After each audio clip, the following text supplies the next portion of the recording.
Is that the number? No, that's not the number. The official number of the show is 13. 13. Lucky 13. What's up, everybody? Welcome in.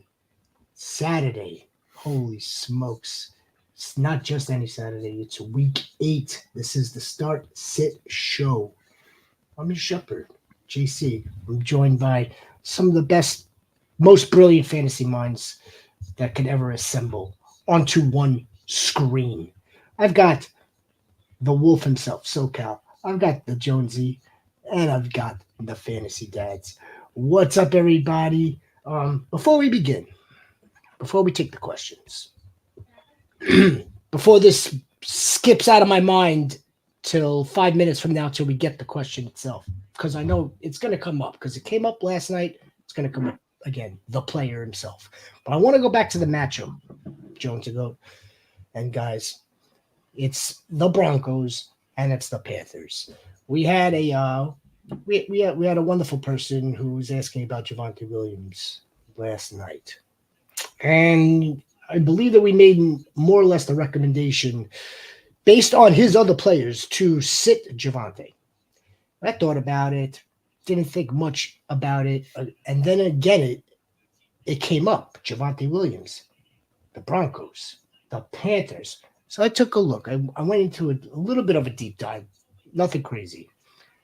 The Carolina Panthers, if this isn't the matchup for Javonte Williams this week, I'm not sure what is. Now, Jonesy, without going to the recording, but you'll know yourself, I believe you said, yeah, or we agreed. We agreed that it could very well be a Sean Payton, pulls him, doesn't give him the playing time that we're all expecting. We could very well see a little Jaleel McLaughlin. Yeah. I said last night, Javonte could finish RB1 this week. I mean, it's such a good matchup.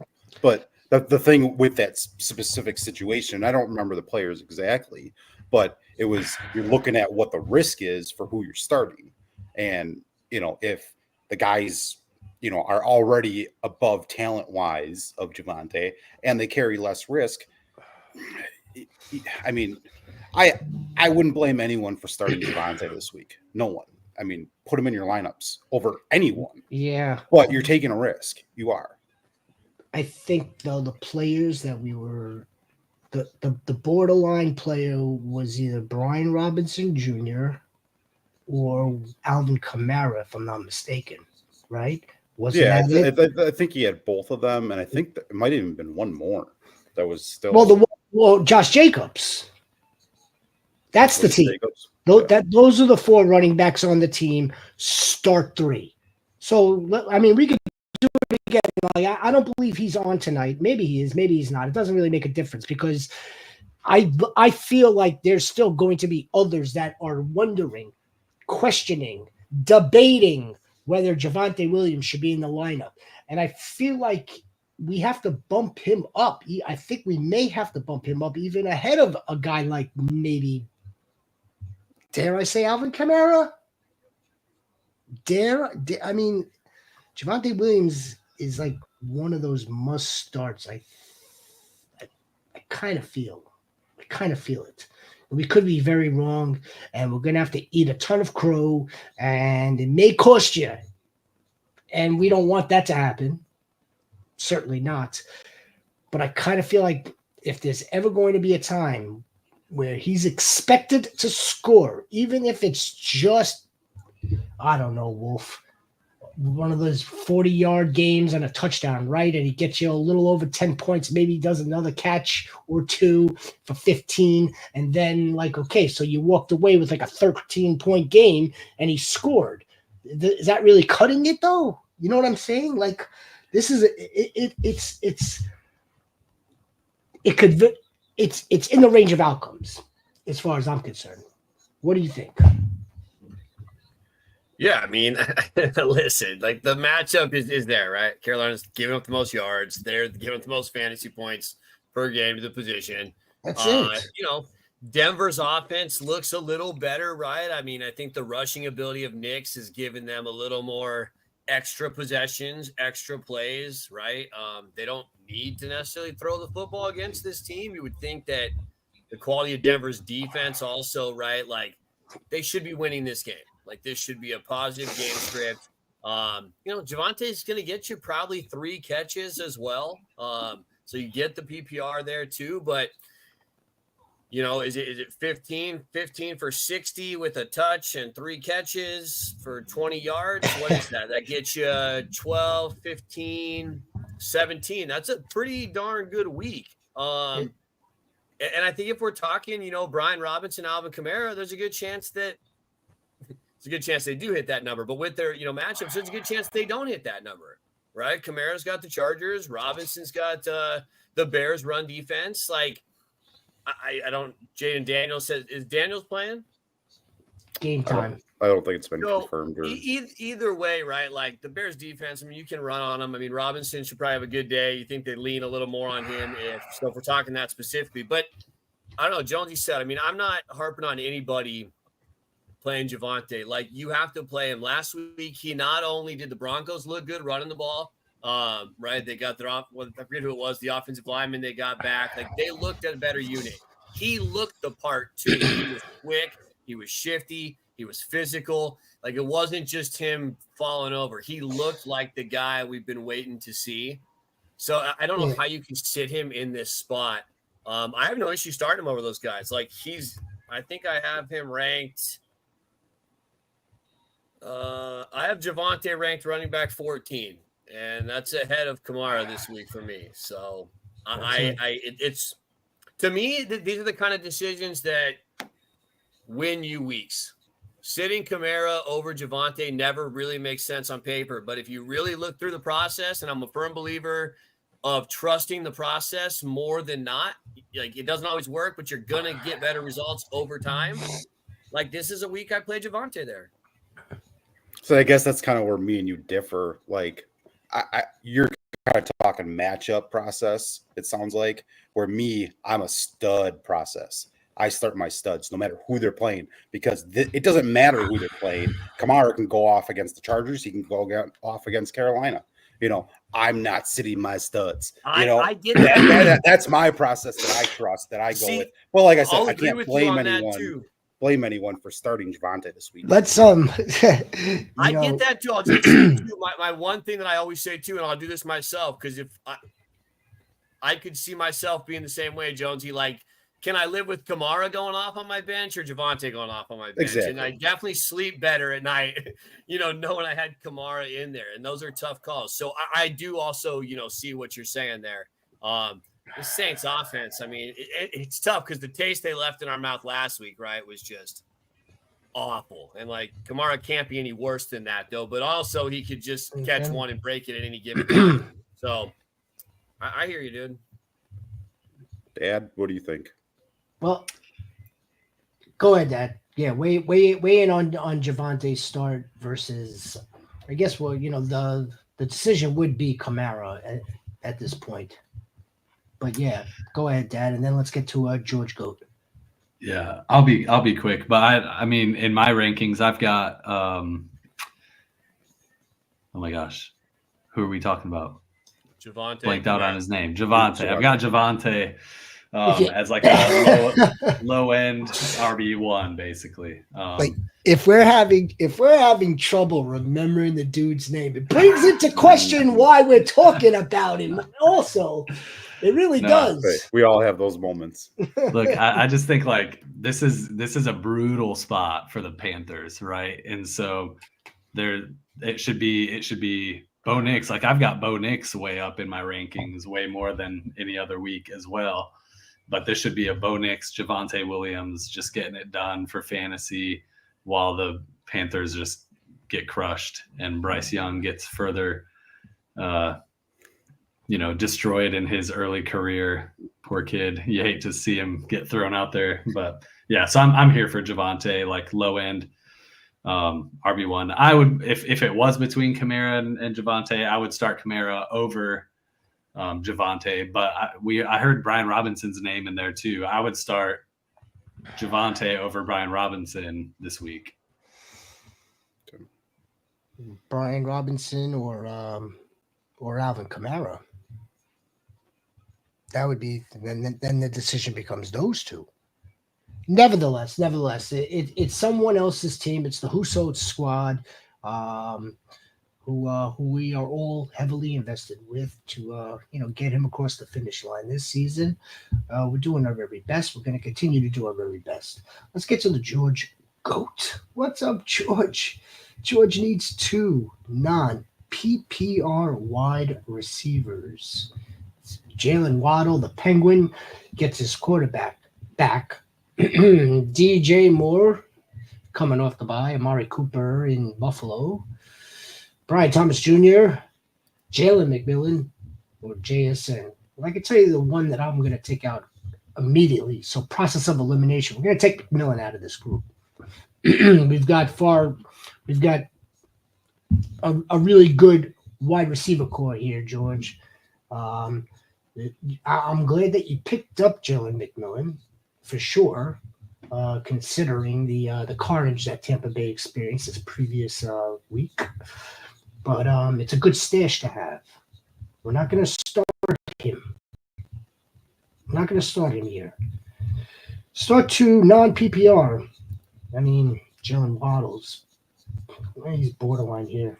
I'm going to go with Brian Thomas Jr., the wide receiver 1 for his team. And then I'm going to go with, I guess, Amari Cooper over JSN. How do you guys see it?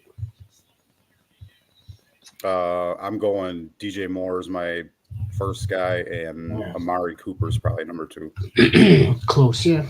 We could go that way too. You guys want I think for me it would be I think I also would go Brian Thomas. And then I think I would probably go DJ Moore. I'm into Amari Cooper, but I'm probably waiting in a non-PPR. I'm probably waiting this week and give him another week of being there and stuff before I'm starting him in non-PPR. And that, feels like, hey, there's definitely a chance he could score 2 touchdowns on your bench or whatever. But I also feel like in non-PPR, there's a chance he catches 2 balls for, 37 yards or something. So yeah, I would probably be leaning DJ Moore and Brian Thomas. Yeah, it's DJ Moore for me easily at the 1 as well. Caleb's throwing the rock well. Washington's secondary is absolutely horrendous. DJ Moore has to be in there. It's between Amari and Waddle for me. It's tough because non-PPR. I mean, I just think that's all right. Tua's not coming back from a shoulder injury or a foot.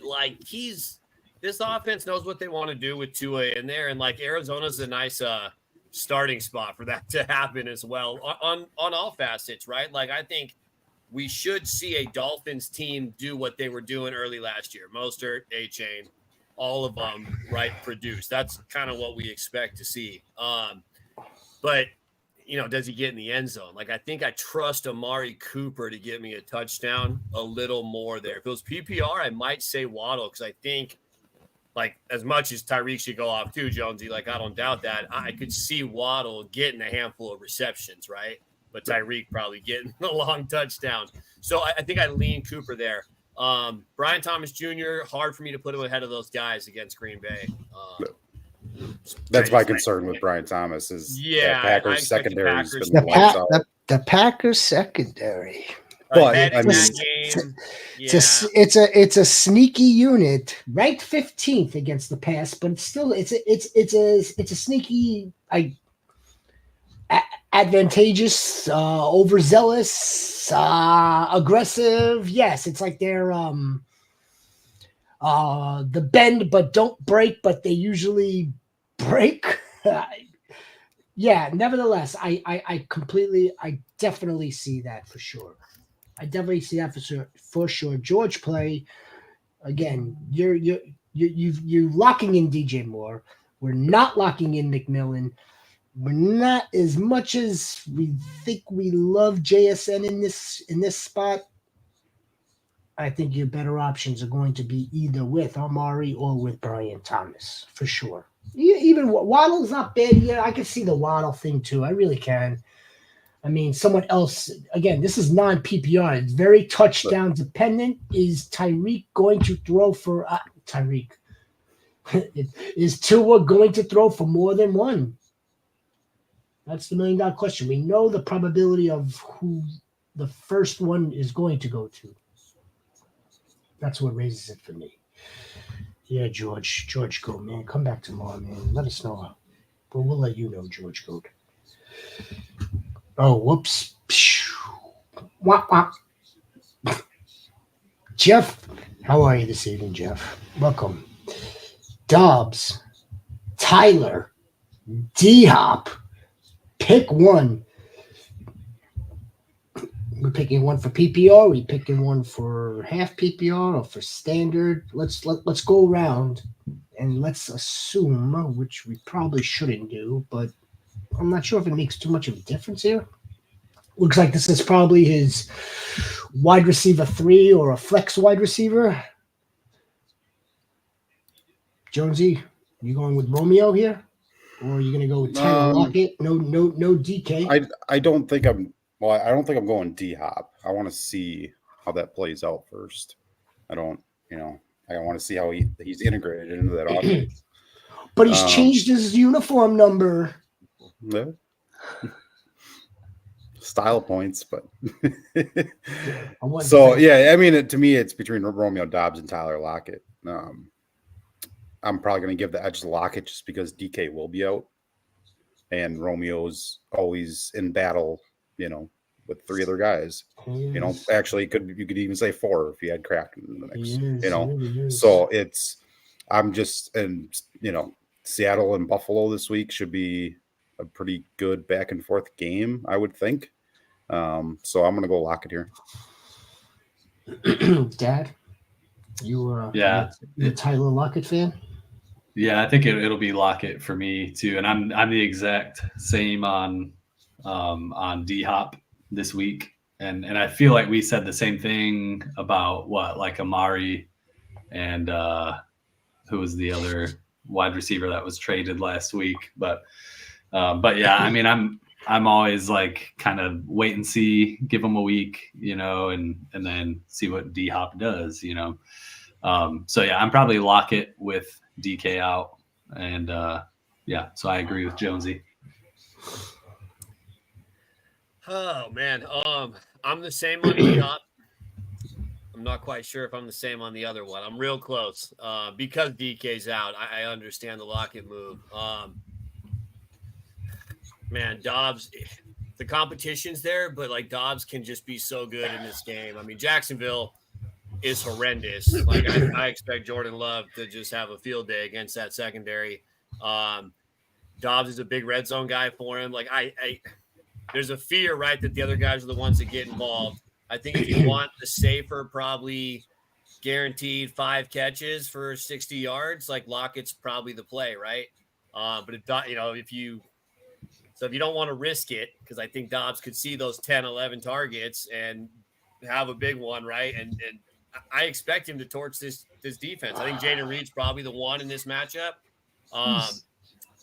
Yeah, I mean, as I sit here and talk, I think like I'll take the points I get from Lockett in a game. I'll go Lockett too by a thread.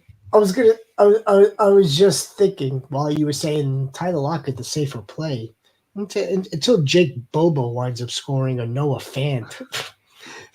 Well, yeah, that you'll see the post from me when that happens. That helps nobody. Is it Romeo? It's also the running game, right? Like Buffalo's much easier to run on. Same with Seattle's run game too. Like it should be a lot of Cook and Walker, but like they're still going to do plenty of passing. And Lockett has been 4 for 45 the last 3 weeks, even with DK. So you got to think that takes a bump. And yeah, Jonesy, I don't want to sit there watching 3 other guys catch the ball around Dobbs, wondering where he's at. Yeah, and that's what it comes down to. I mean, to me, Romeo and Lockett are very similar in, they're consistent. They're going to get something. They have good floors. But just if DK was in, I'd probably go Romeo. Romeo has scored the Yeah. last two, correct? Since he came back Yeah, from like his one game But- hiatus, he scored the last two. So I'm not. What I'm suggesting is he's probably due not to score. Right? I mean, it's just it's one of those types of things. Like it's probably Christian Watson's turn to score, or like Jaden Reed. Has he scored lately? Dobbs just has a lot of red zone targets with Love since they've been together, and Jacksonville's so bad against the pass. That's the only reason. They're the worst team in the league against the pass. Yeah, but less competition for Lockett. I neck and neck. I mean, I'll lean Lockett. And here, Jeff, we're going to start the Chiefs against the Raiders. The Chiefs' number one rushing defense, and the Raiders can't rush the ball. So I mean, like that totally takes out half of what they're capable of doing, where they could just like sit back and tee off. I'm gonna start the Chiefs against the Raiders. Yeah. I mean, there's no point of even dissecting the Steelers defense. The Steelers defense is really good too. Obviously, we know that. Also, very good against the rush, I believe, and a little weaker against the pass, where the Giants could very well exploit them. Malik Neighbors, maybe a little Tyrone action. Yeah, I'm gonna go with the Chiefs, Jeff. Appreciate you being here. Appreciate everybody being here on this wonderful Saturday evening of Week 8 start. Sid, please give us a like. Please subscribe to the channel. Really appreciate that. Thank you. What do we got next here? Look who it is. It's one of the goat of goats. Goat Tyler. Rashad or the tank. If Flowers is out, so good caveat there. J Love or Hurts. Tyler, you know what? I'm glad that you came back, Tyler, because this is a tough one. I get it. It was more of Jalen Hurts' reflection and Eagles' reflection based on information that I heard last night. Would you guys like to hear it? I'm gonna share it with everybody anyway. So on the FFT podcast, they mentioned that they heard Greg Cosell. Greg Cosell, you know, the famous Greg Cosell who's been breaking down film for God knows how long. Okay, for NFL films. He was sharing that the Eagles, Jalen Hurts, looks off. He's not in rhythm. He is missing the easy gimme reads, throws. Now let's take that information for what it is. This is coming from, again, someone that's been breaking down film for the NFL films for years. That leads us right back to the conundrum. Week 8. Tyler's got himself Jalen Hurts. He drafted Jalen Hurts probably high, expecting big things, not just from him in the tush push, but, you know, to sling it around the yard. Kellen Moore is going to unlock him. We haven't really seen that now, have we? And now it's being confirmed that he looks off. So before we get to Rashad or Tank, if Flowers is out, Jordan Love or Jalen Hurts? That to me is the big one. Kadon and Ferguson are too close in the rankings. To me, I would flip a coin there. I would go with Kadon, as a matter of fact, based on the carnage in Tampa. So let's get that one out of the way. Jordan Love, Jalen Hurts. Hurts. I hate to say it, but I'm going Hurts. The rushing? No. The rushing ability? No. It's more, they're very close in my opinion, but I, as a lifelong Packer fan, I worry when the Packers travel to the coast. Either way, east or west. We don't travel well to the coast. And I don't have the data 100% on that, but just it seems like every time we go to San Francisco, we go to San Diego in the past, go to the East Coast, it's a rough game. And that's going to be my little leg up for Hurts. Mm-hmm. It's just because he's playing Cincinnati, who's got a horrible pass defense, and I expect him to just pass all over him. I mean, I'm going Hurts in this situation. Love or Hurts, Dad? Does love hurt? Does love hurts? Love can definitely hurt. I think I'm leaning Hurts too. And I do think like rankings wise, I've got them close and stuff, but yeah, Hurts would be my play here as well. I was just actually, while Jonesy was talking, I was trying to log into my sportsbook real quick and see what the latest lines were for those two games, so I can look at that while you guys are finishing this discussion up. But I was just curious to see like what the total is. Please. You'd expect the Eagles game, there should be a lot of passing, I would think, so you would think there should be a lot of passing. Yes, you would think that because of the defensive woes of the Bengals, that this could be the game where, as Jones is alluding, Jalen Hurts could very well, get right, make the completions that he's looking for. And then you want to tack on that rushing ability, that rushing upside where if they're within that 5 yard to the goal, they're gonna execute, or they're going to attempt to execute the tush push with him. It's a safe anytime touchdown for Jalen Hurts. It really is. So yeah, you can at least bank on that. Yes. Wolfie, is it Hurts or is it Love? Yeah, man, they're neck and neck for me. It's tough. It's a tough one. I have Hurts right ahead of Love, because again, I do expect Love to have a great game. But Jones, you mentioned they are traveling. Word is it could be a little humid in Jacksonville. They could get one of those hot, muggy kind of games, which is not really probably what Green Bay wants. Which in could Florida, Florida humidity. I don't think it matters. It could be a little nasty there, though, from what I've heard. But, so that's never good for the visiting team. I don't think the Packers have a problem winning this football game. I mean, it's the NFL. You never know, right? But, I mean, I expect them to win. But on that side of it, they could be up big, not need to throw the ball. Where Cincinnati, Burrow, with the way he's got Higgins going, and obviously Chase, they should put up points as well. You add a little bit of rushing upside for Hurts. I do think the Bengals line might be able to get a little bit to him, but again, he's mobile, so that kind of negates that for me because that line's a little beat up. I think Hendricks and those guys can probably get to him a couple times, but it's not enough for me to downgrade him. It's Hurts right above for me, so I have Hurts then Love. So give me Hurts. Dad, did you get any sportsbook information? Yeah. So on Fanatics right now, the Packers Jaguars total is at 49.5, so it's moderately high. With Packers being 4-point road favorites. And then Eagles, it's at 47.5, and the Eagles are 2.5-point dogs in that one at Cincinnati. And I forget, the home team gets basically automatically what is it, 2 points? Is that normal? It used to be. That's what it was 3. I don't think it's changed, but okay.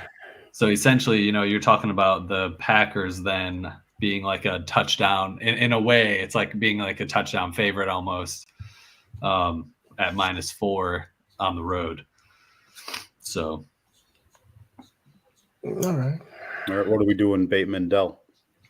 Dell. I'm going Dell. Dell. Yeah. Yeah, I mean, it gets a little interesting, I guess, with Flowers out just because Baltimore has no other wide receivers. But I don't see them, even in that regard, I don't see them feeding Bateman. They're just Aguilar's going to get involved. They're going to, whoever else, they'll use Andrews, they'll use Likely. They could use more to tight end set than they already do. Indianapolis is awful. This is a chance for Tank Dell to have a big game. And Nico's had some huge games against the Colts. I know Diggs has played well. He's going to get targeted. But, this could be a great spot for Dell to really give you one of those ceiling games. We wouldn't have put him in the artwork if we didn't think that C.J. Stroud was going to not go off. and that Tank Dell was not going to take off. Houston, they're in Houston, right? Houston. It's the indoor cat. He's not really an outdoor cat. We've established this. Not really. That doesn't mean that he's definitely not, but he's an indoor cat.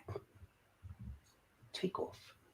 Yeah, Indy's not Green Bay. I mean, and I know Cleveland's been bad too, but Dell's better than Bateman, and Indy is worse than Cleveland. So I think, yeah, that love Jalen Hurts, man. I bet you also. Oh, we could probably look. I bet you that the projections, if you take a look at Jalen Hurts' projection, whether you're on the Sleeper app, whether you're on Yahoo, ESPN, I bet you the projection for Jalen is still a couple of ticks higher than Jordan Love's. I bet you it is. But only by a couple, right?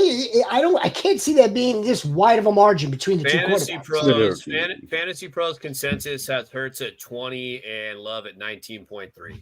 Now rest my case. Rest my case. All right, there you go, Tyler. Tyler, make sure that we hear back from you with the W. You're the GOAT. Jeff, I think, is weighing in on the full PPR between Romeo. Yes. Quick question. I know you said Otten Sieg. Are you Dad and Jonesy? Are you Otten over Ferguson too? In this case, yes, I am. Again, I know that. Normally, no. But this week, yes. Just because of what happened with Evans and Godwin. Correct. So, yeah, I'll echo those sentiments. I know that Ferguson is a couple of spots higher than Cade Otton, but because of the connection, the repertoire, how he's established himself in the offense, I believe that Cade Otton should be in store for not just that uptick, but he should be, he'll be relied upon. Ferguson, you know what? We're going Cade Otton. Let's proceed to Royland XP, man. What's up, Royland? Well, here's another Jordan Love. Look at that. It's Tua or Love. Shakir, or Jalen McMillan, and second question, Hunter Henry. Derrick Henry. That's what I thought. I literally just thought it was like, what? Okay, so in this case, again, the Tua story is nice. We're rooting for him. We think that the Dolphins will have their way with the Cardinals at home. I still expect Jordan Love to have a better game in this situation. Yeah, I'm rolling Love. And they both don't offer you anything with their legs. Yeah, that one's not close. It's Love. Now let's get to the. To me, this would be Khalil.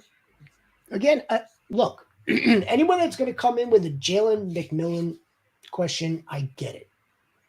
And kudos to you because you made the move to pick him up. Now we need to stash him.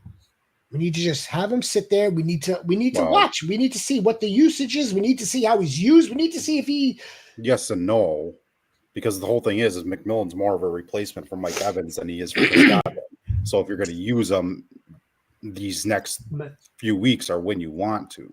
They are. But I understand what you're saying is we don't know. They're also on record as early as this week as saying, like, look, he's still young, he's still raw, he's still learning. I mean, like, can this all be can this all come to a head tomorrow? Sure. I'm just saying this right now is his perfect opportunity. Whether he can capture that is the other story. The other part of it that you have to take into account.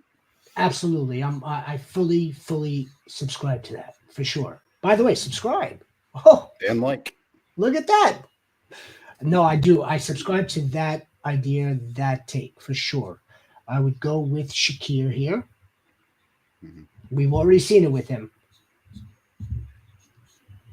Hunter Henry, Sam Laporta.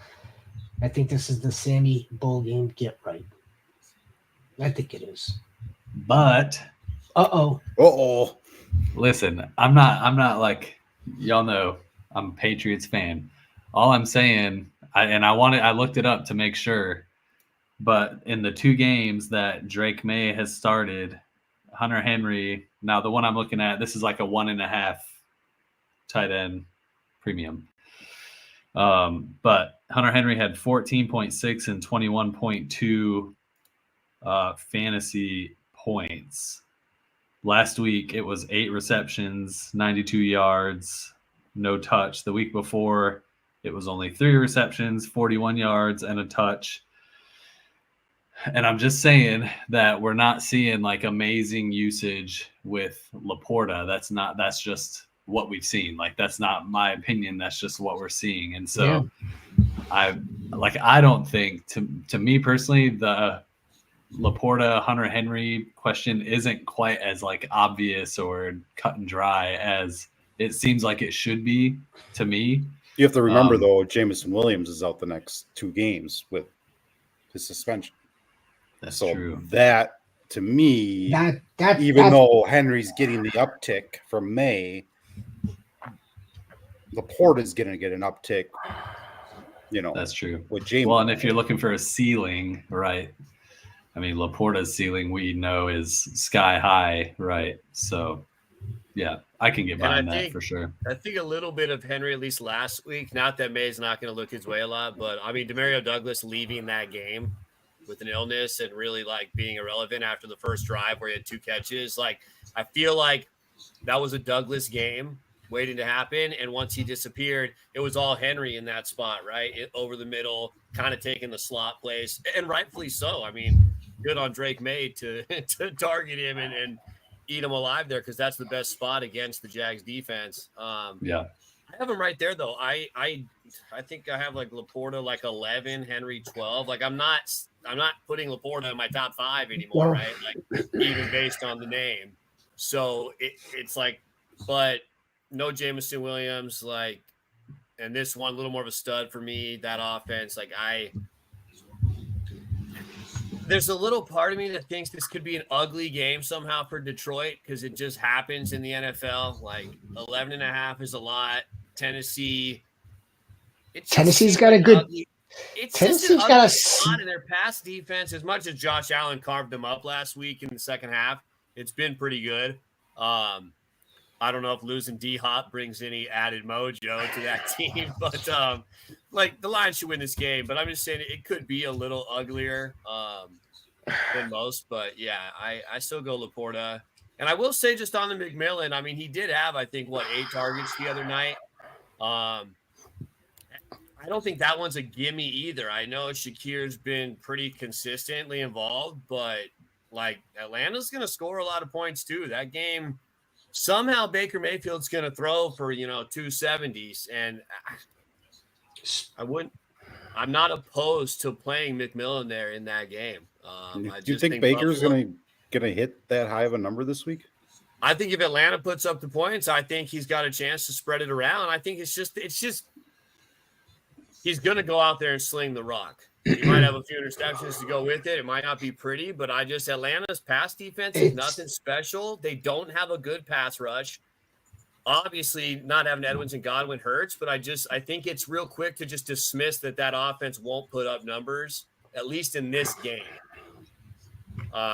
So I just think it's a little bit closer. That's all, Tennessee, their defense, they're 3rd against the pass and they're 7th against the rush. The hell is when the Lions struggle? What the hell is wrong with this team? When the Lions do struggle, it's when they can't establish the run, which isn't very often. But if Tennessee's able to contain that run game at all, that's when Goff has an issue, when he's forced to throw the ball only. I know we look at this Detroit team. I'm just throwing it out there. I'm not picking the Titans. I'm not saying the Titans win this game. I'm just making it aware that when the run game isn't there and Goff's relied upon to throw indoor or outdoor, the Lions have struggled. Okay. Still playing Laporta. That's what I was going to ask. Throwing that stuff out there. I think all the points are obviously they're valid. All the data is suggesting, why we shouldn't play Laporta or why we should play Hunter Henry. I think it's pretty close. I think that in lieu of what's his face, J-Mo being suspended for 2 games, this should be the game. This should be the opportunity to at least scheme it up now for their second-year tight end. That's what I would bank on here. If it's my roster and I started Sunday morning, I'm playing Shakir and Laporta. So that's what I'm going to. I'll say it that way, even though I gave all those points. Right? If it's my lineup and I want to sleep at night, then give me Shakir and Laporta. I don't want to. Well, I mean, I do want to sleep, but I don't sleep. If I want to sleep, I want to sleep peacefully. So Loud Goat coming in with the Tank or the Ricky Bobby Pearsall over Tank Dell. Not this week. Not this week, my friend. Yeah, Jennings is out, right? Rashad Jennings is out. Is that his name? Jawan Jennings. Rashad Jennings is probably out too. I don't know where he's at. I knew that when it came out of my mouth, I knew there was something wrong. Jawan Jennings is out. If Rashad Jennings is in, I'm playing him for sure. But it's Tank Dell. This is a Jordan Mason game. I'm thinking Rashad Jennings is out. He was a running back selected by the Jaguars in the 7th round in 2009. Yeah, 2009. I remember the name. I don't know what else about him, but it goes to show my resume. All right, goes to show the resume that I have. So Goat, we're gonna live and die on the hill this week with Tank Dell. Yep. We really are at home with CJ, coming off of that nothing burger, and look, if you have to decide between Tank Dell or Ricky Pearsall, the other wide receivers, the rest of your squad, my gut is telling me there's that word gut is telling me that you have a pretty good team here. You have a pretty good team. Thank you very much for joining us this evening. Any other questions? Pearsall has to show you too, right? I mean, Pearsall has to show it. Like, he was on the field a lot, but that's because they didn't have an option. But a lot of Jordan Mason in this one, a lot of George Kittle. Like, I can't put Pearsall. Well, there, right? okay, so let's go back to that for a second. He was on the field last week when they didn't have no Brandon Ayuk. Debo went out. Kittle was out, right? Or in and out. That's going to be much the same this week, though, isn't it? I'm playing a little bit of devil's advocate. But what I'm saying is, it doesn't mean that he's not out there just running cardio. Like, are they going to just feed him the rock because he's out there, or is he just a body where they're still going to feed Mason against a Cowboys team that the run defense has been weak? Niners love to run the football. Like, if Mason's good, or even if it's, Garendo or whatever, like, what's to stop the Niners from running the ball 35 times? I mean, if it's working. So it could be that type of game. Like, I think he's out there, but does that mean he sees a lot of targets for other guys who are out there 90% of the time? I got to see it first. I'm with you there. I'm with you again. We've got the more proven commodity versus the dude that miraculously survived a gunshot wound to the chest. Not to mention he's also a rookie. I think we should take that more into account as well. This is still a second round or the end of the first round wide receiver choice for the Niners. I'm still gonna go with Tank Dell here no matter what. What do we have next? Which goats? Which goats are we leading to victory? Jeff's got Auden. TJ is still on IR. When Hawkinson does come back from IR, should I keep both and play matchups or drop one? If so, which one? Well, Jeff, Depends on who's available out there, right? You're gonna play matchups with tight ends. It's like I don't know. It's like playing Russian roulette. Yeah, me. I'm probably maybe. It's probably gonna be tough to like trade on, but maybe there's a team out there. I mean, if he's doing well, I mean, I would rather run with Hawkinson just from a pure talent standpoint. And the Vikings had their bye, so you're just running Hawkinson all the way through the end of the year. I don't like holding two tight ends. I don't like holding two quarterbacks after my starters had their bye. I want to use that for, a handcuff running back or someone that can win me the league if something happens to the guy in front of him. And so I would choose one and try to get rid of the other, get something in return. Yeah, and I think if you had the luxury, you might wait a week or two, or because I think number one, you've got Hawk coming back from a pretty serious injury, risk of re-injury always, right? Or at least if not risk of re-injury, there's risk of injury across the board for NFL players, right? No, he's at a higher risk now altogether.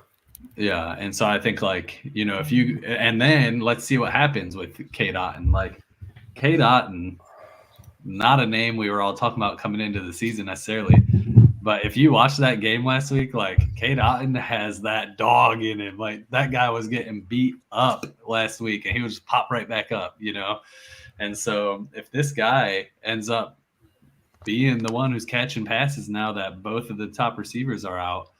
So I think it'll just be very interesting to see kind of what this Buccaneers team looks like. And then let's see what Hawk looks like when he comes back. So to me, it might be, hey, bite the bullet, hold on to both for 2, maybe even 3 weeks or something. Just kind of see what's happening. Maybe not 3, but see what's happening, see how Hawkinson looks, see what happens with Cade Otton, and then go from there. Yeah, I'm pretty much right in the middle of all that. I mean, Minnesota's got nice matchups down the road for tight ends. Obviously, if Hawkinson's healthy, you're rolling with him. I do agree. If you can wait a week, but I mean, if somebody is out there that is valuable, I will drop Otton because I'm going to hope that Hawkinson plays. The matchups are there, and if I have to pick up a tight end, I actually have been a Cade Otton guy. I have him in Dynasty. I liked him last year. I love to see him come on in the playoffs. But if I have to pick up a tight end because Hawkinson gets hurt again, the difference between Otton and who I pick up, probably not very drastic, especially if Evans comes back after the bye. So I don't think you're losing much there. Now, if there's nobody out there, I mean, if you're just dropping Otton to drop him, then sure, hold him for a week or two. Let's see what happens there. But yeah, that's solid. And just coming in from Dan Graciano, T. Higgins, very likely not playing. Or there's a real good. You might as well just read it word for word. What did he do? Get hurt walking down the street? That's him. Good Lord. He's been so good since he came back, too. I mean, just quietly, very, very good. Well, he needs to show enough to get the new contract, but he doesn't want to overwork himself. He did that. He's got to get hurt every once in a while. Time for a week off. He showed enough. Doesn't make a difference. It's likely. I don't know why it was worded like that, or I'm wording it incorrectly. There's a real good chance he's not playing. They emphasize the fact of not playing. In any event, that takes care of that. So just real quick, you don't have to touch on it. Just a quick answer. If that happens and Cincinnati's offense takes a downtick, does that change Love and Hurts at all? No. Okay. I didn't think so, but yeah. No, just means that Jamar to the moon. Sure. Yeah, short and sweet. Just interested, Cincinnati offense maybe not quite as potent there. I wonder how mad this fine fantasy specimen of a player over here would be if they just did not play well in Jacksonville. I wonder. Pearson, Tank, or Pollard? Whew. Tank or Pollard? Now, that's an interesting one. In the flex. Well, I mean, Pollard's Pollard would be the only playable Titan, but I'm still going to go with Tank here. okay, but did you say flex because you're assuming this is Tank Dell? Because I wondered Tank since Bigsby. Pollard is a running no. back, I wondered if this was Bigsby. Yeah, please clarify. In which case it would be Pollard for me. This is like one of the many 100%, reasons. Dad. One of the many reasons why the fantasy dad is the fantasy dad, and one of the many reasons why he's here with us. Yeah, that's a fantastic point. Yeah, I forgot there's another Tank. His name is Tank Bigsby. If it's Tank Bigsby with no ETN, then I would probably roll with Tank Bigsby over Pollard. No? Nope. With no ETN? Nope. I don't care. He's got no ETN, but Pollard has no anyone. Yeah, no. The thing about Bigsby right now, too, like I said, I think Green Bay is up in this game. Bigsby has zero involvement in the passing game. Like, if Green Bay does what they should do, I believe Dearness Johnson probably outscores Tank Bigsby this week. Holy smokes. Wow. And that it's just because, like, I know Green Bay can give up the run too, but if they're winning, that makes it a lot tougher. Yeah, if they get up quick. Yeah. And Bigsby can probably get you a hard 50-ish yards if they give him enough attempts.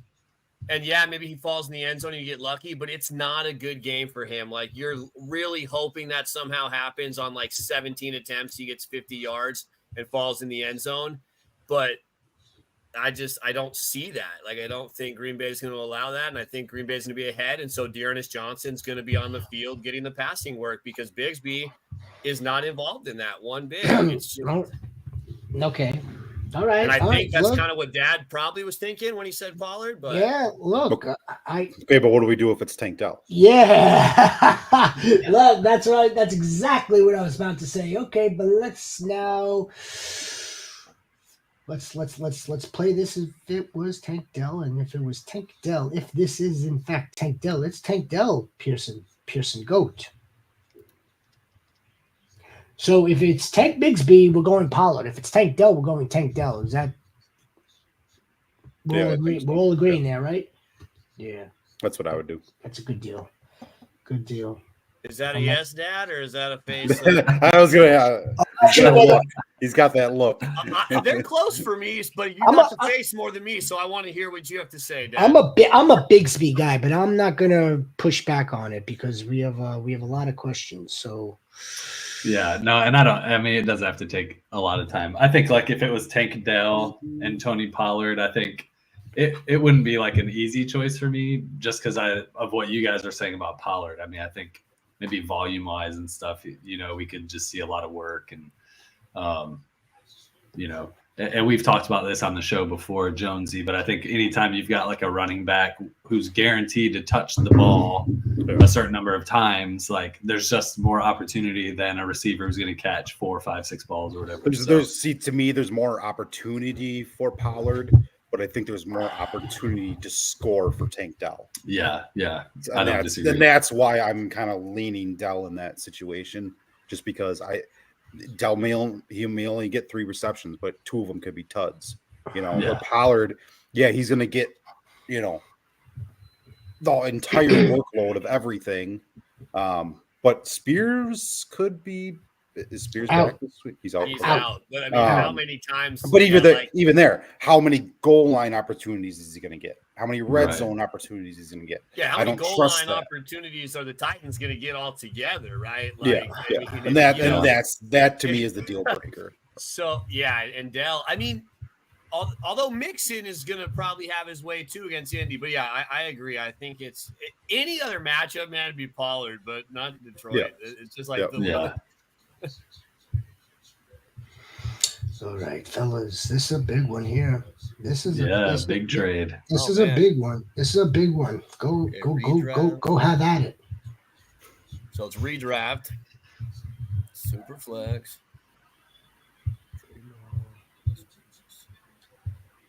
Wide receiver now is JJ. The other quarterbacks are Anthony Richardson, Jameis. I'm 2 and 5. Can't decide which RB to trade. It's either Brees or Kyron. So I mean, what do you have? You have your choice. I mean, either one you could like send in the deal, and it's sold. One or the other. I mean, I don't want to trade Brees. So if I'm getting a choice between Brees or Kyron, I'd be trying to trade Kyron, keep Brees. You're getting rid of Mahomes. You're getting Jaden Daniels, who I like better than Mahomes for fantasy.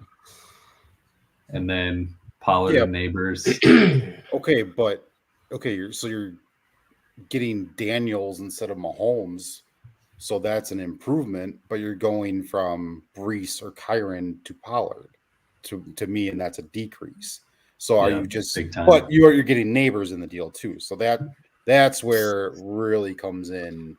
He's going to make up the fantasy. He's going to make up those fantasy points with the quarterback swap also. But even with the Kyron or Brees for Neighbors, I mean, are you winning every week with that? With how I know Neighbors was hurt, but last week Daniel Jones is starting to get regressed back to the normal, all right? Like instead of he looked like he might be feasible to feed Neighbors. Maybe that's not the case. Maybe it is, right? Who knows?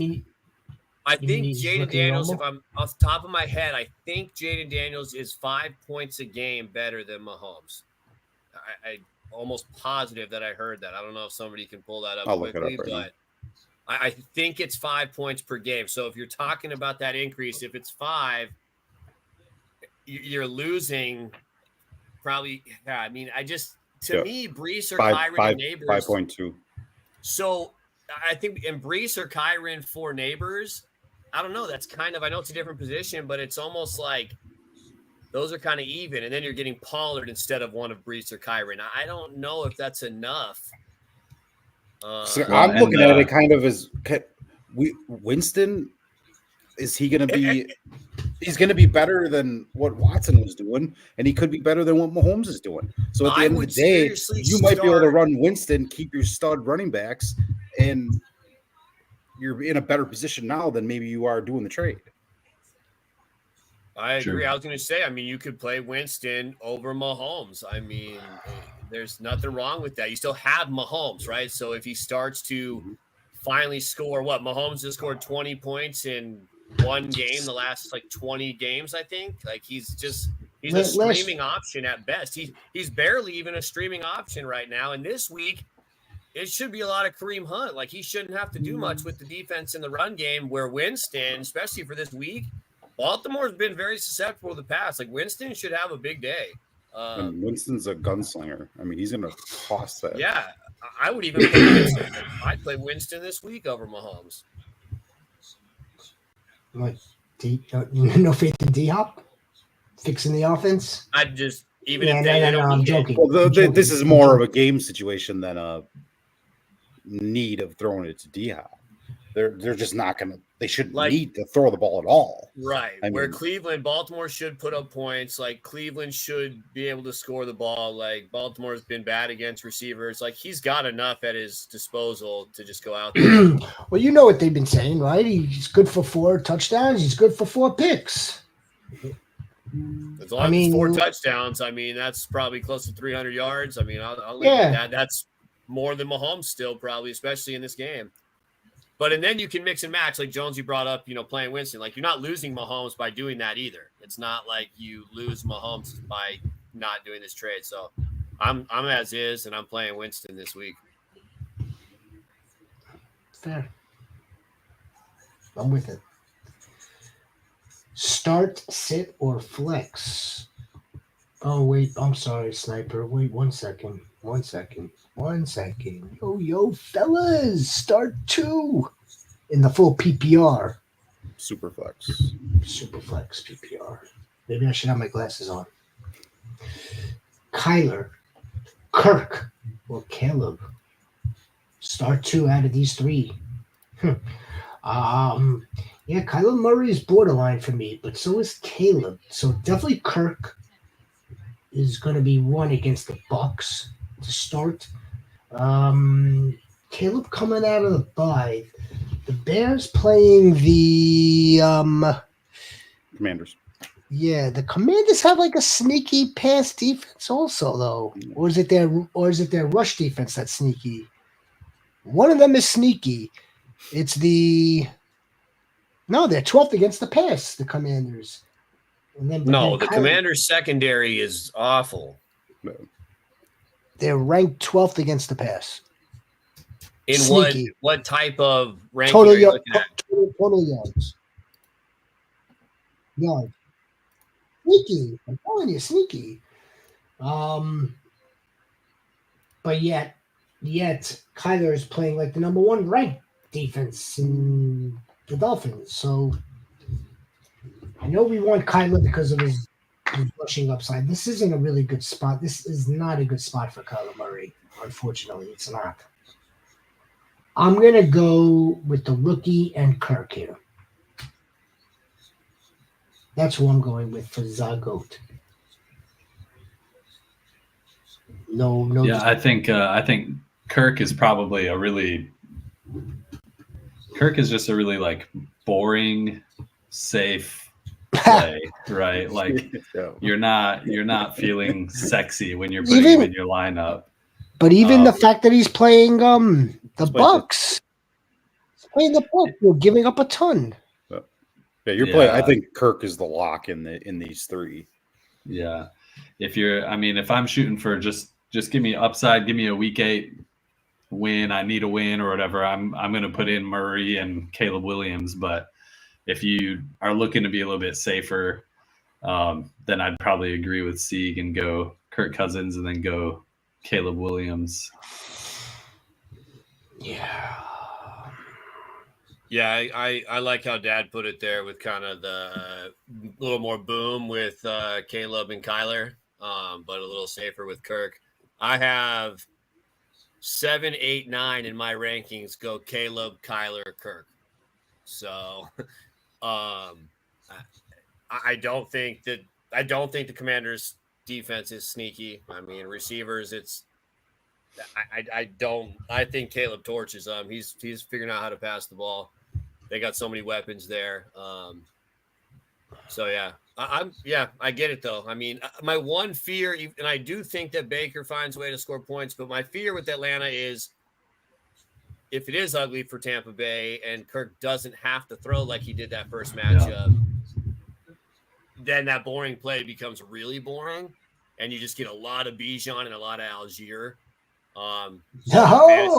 It's like we don't want to see that as fantasy players, but like I don't know, man. Tampa's tough this week because Baker's a slinger, but they're missing 2 all-pro receivers. Like he could come and put 270 like I talked about, but it also could just be a bad game off an emotional week. Like I just look at Kyler's been so up and down this year that I would rather have at least the steadiness with Kirk.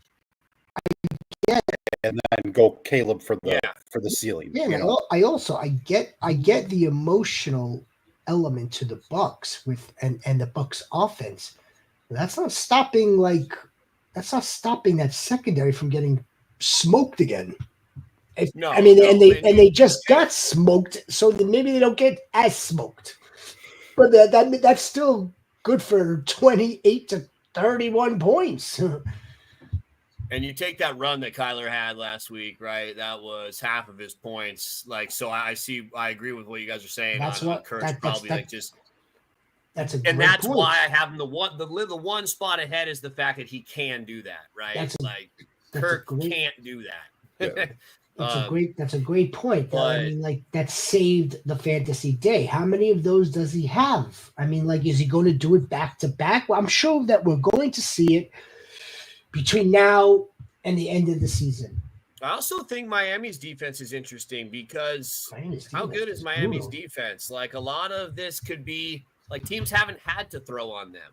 So are you believers that Miami's pass defense is actually really good? Very much a byproduct of the last 5 weeks. I'm interested to see that play out. I don't know. very much the narrative from last season with them. They were ranked well and they performed well, and then they didn't play a damn team for the majority of the year that was above 500. And there's one thing we're not mentioning with Kyler. Call of Duty came out this week. He might be a little busy playing Call of Duty. Dad, it sounds like you were just reminded that the Call of Duty's out. That's right. So That's crazy. If you're looking for a boom, then Kyler it's okay to play Kyler, I'd say. But if you're good with the safer play, Caleb and Kirk are kind of where we're at, right? Yep. Dude, can you imagine what Twitter is going to be like tomorrow if Kyler sucks? Oh, it's going to be brutal. It's going to be so many memes. The Call of Duty did him in. Oh, that's crazy. That's a good call. Good call. Oh, my God. We need a soundbite of that one. This is what our fantasy seasons are resting on. We base all of our analysis on Call of Duty. This is what it's come down to. Whether this dude is up all night playing the Call of Duty. And whether precedes all other processes. Okay. Does he have a better fantasy day? Or does he get more kills in his first match of Call of Duty? Is that a prop? It should be a prop, right? Over under 15. Yeah. Yeah, the Dodgers are just they're gonna smoke us. I know it. They're just gonna smoke us. In any event, Sniper, aren't we going with we're gonna go with Tyler Algier, aren't we? Based on yesterday, I think we're going with Tyler. To put in that not the super flex, to put in one of those flex spots is Tyler. And who's the guy that we were taking out? Whoever was in there before. Oh, Ray McLeod. No Ray McLeod. Tyler Algier goes in. We're not starting Dontavian Wicks this week. Isaiah Likely is, again, because of the position, it's tough to. What's the last Mark? What's the last one? What is I don't understand what that is. That's not Mark. Like what? Oh, Komet. I don't understand it either. She's that damn phone, Komet. It's hard for me to understand her sometimes. I'm going Algier overall with this group.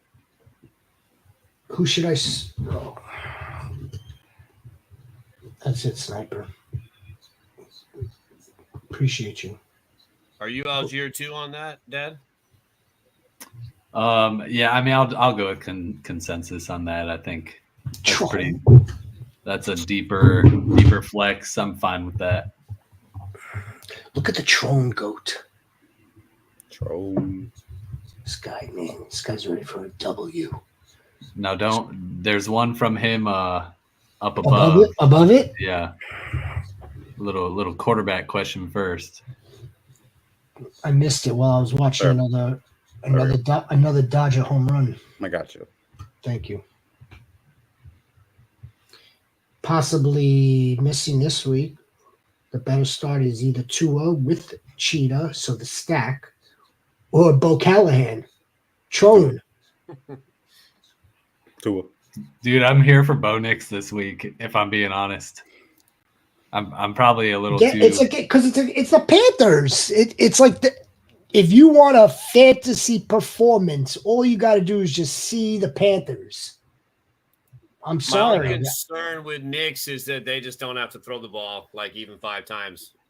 Yeah, but he's been like giving us a little bit of rushing upside. Yeah, it's exactly what I was about to say. Defense is, I mean, you mentioned Bryce Young, right? Like, what a week to come back. My Lord, no Deontay Johnson. It's like, and you get the Broncos defense. Like, the rushing upside for me is there. I would just like it if it was a game where a team could put up some points against them. But I like Knicks. I have Knicks. I have them at 15, and I think there's more upside there. But I'm Tua. Yeah. Here's the real question, though. What are we doing if Jaden Daniels plays? Are you playing Daniels this week against Chicago in that secondary? I think in this case, I would probably take Tua because I have Tyreek and the matchup there. And I think Arizona should be able to score some points. Like, Miami can't stop the run. Connor's legit. Like, Arizona has enough weapons. I know it hasn't been pretty. I don't even think they should have 2 of the wins they have, but they do. And I think that the Miami thing is that they're not the number 1 pass defense, right? Like, I think there's there's room to put points there. So Tua's gonna have to put up points too, right? Like, and Jaden Daniels, like those options they're designed runs. It's hard for me to think that he plays, but even if he does, like it's Chicago, maybe any other team, I'm still Daniels. But the injury, the matchup, and having the stack, I like Tua. I'm sorry, well, slightly distracted, but yes, You're getting smoked over there already. They're about to get smoked. What game is on? What's happening? Yeah, nothing. Some sort of series. The two worst teams in Major League Baseball are in whatever the World Series thing is. Some crap. Jeez. All right, Ferguson or Pitts, full PPR. What are we doing? Where's my Kirk Cousins guys? Not speaking up really quick. No. Well, it's gonna be Pitts because if we liked Otten over Ferguson, then we ought to like Pitts over Ferguson as well. So I'm gonna go with Pitts here against the Bucks. Yep, I am. Again, this is not an indictment on Ferguson here. He's a top 12. He's in the top 12 for tight end rankings for sure. It's just the volatility of the position. It's really flip a coin. So by me calling Pitts or by Jonesy calling Kate Otten or any one of us attempting to pick the tight end, it's like, okay, we're looking at the matchups. We're looking at looking at some other variables, like, whether the tight end happens to be due or whether there's an injury on the team where they should see an uptick in the performance. And, we're attempting to solve the issue, the problem, the challenge, I should say. And it's really, it's flip a coin with the tight ends, especially this season, which you want to talk about, Wolfie, you want to talk about regressing to the means after last season's spectacular at the position. You want to talk about a regress at the position. We're right back to square one, as far as I'm concerned, minus a Travis Kelce. Minus that, where you used to be able to count on that at least, and then you'd have to find the other 11 or maybe find the other 10. I don't know. I think the position's coming around. It got off to a slow start, but Andrews is becoming Andrews. Okay. Yeah, the expectation was so high that's, I guess, if you're looking at what we thought going into the year. Okay, so it's regressing. And Andrews is getting the touchdowns, but he's still, and I like it. And I'm not, I'm playing him most likely if I have him, right? Like, just because of who he is and the touchdown upside at the position, but like, still not getting a lot of catches, still not on the field for as many snaps as he used to be. It's a scary situation, but at least he's producing now. So if you have Andrews, you're happy. But I have a real life lineup. I'm pretty sure right now where I'm playing Kate Otten over Mark Andrews. Mark Andrews is on my bench.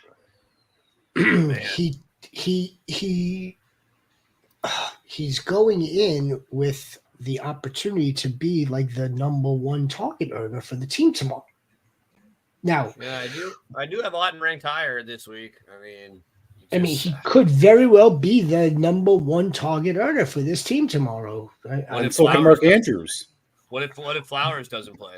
So who are you trusting? Lamar, who loves to throw to the tight ends, and Andrews, or no. I'm not. And Kate Otten. I'm not going to I'm not discounting that. I mean, if they both don't have their top wide receivers, I'm choosing the better talent. But yeah, that's fair. That's just. I think Zay Flowers will be out there. Yeah. He was limited today, so he'll probably be active. I would assume. Did we answer the Tron Goat with the Scary Terry? No, I don't think so. Scary Terry, he's always a start. And well, you know why, right? Because he's Scary Terry. This is his Halloween game. No.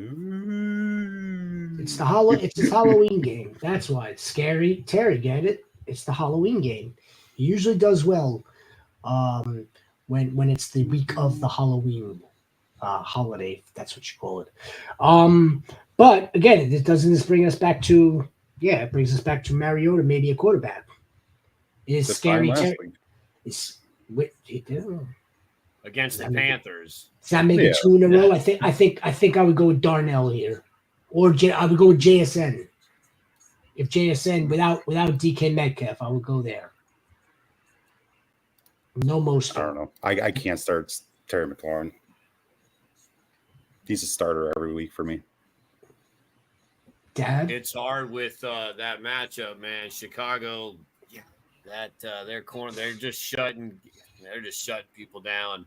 They're gonna have to score though. Like I said, I mean, we're on Caleb, right? Like Washington's gonna have to throw the football, and so like McLaurin's going to get as many targets as anybody else, and maybe they're not quite as pretty. Like I understand the Mooney, right? He's getting 8 targets. Like the matchup against Tampa's secondary is great, but there's a lot of guys there. Like I see the arguments for Mooney and JSN. I think I just lean the best player on the list as well right here.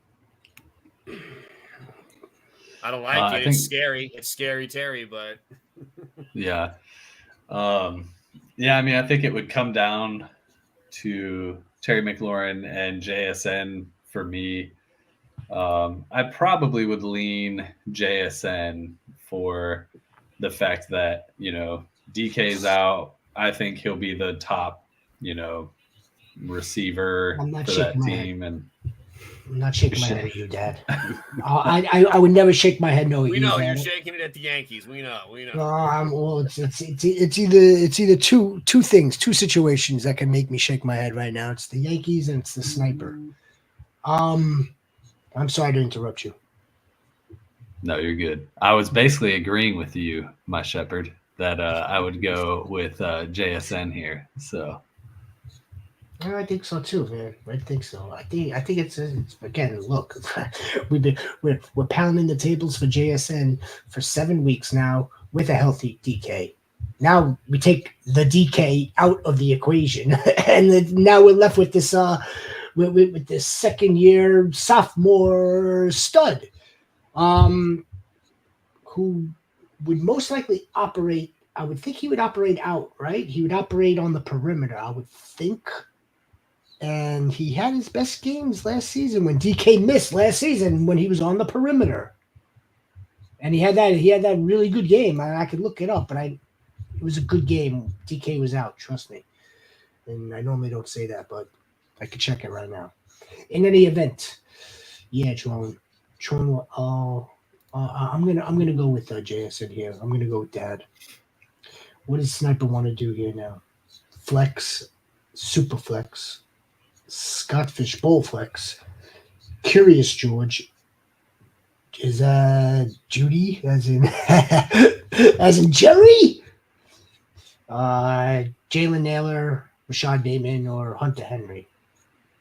So yeah, Scottfish Bowl. We know that it's super deep rosters, super deep starts, and tight end premium. And the tight end premium. Yeah, good call there.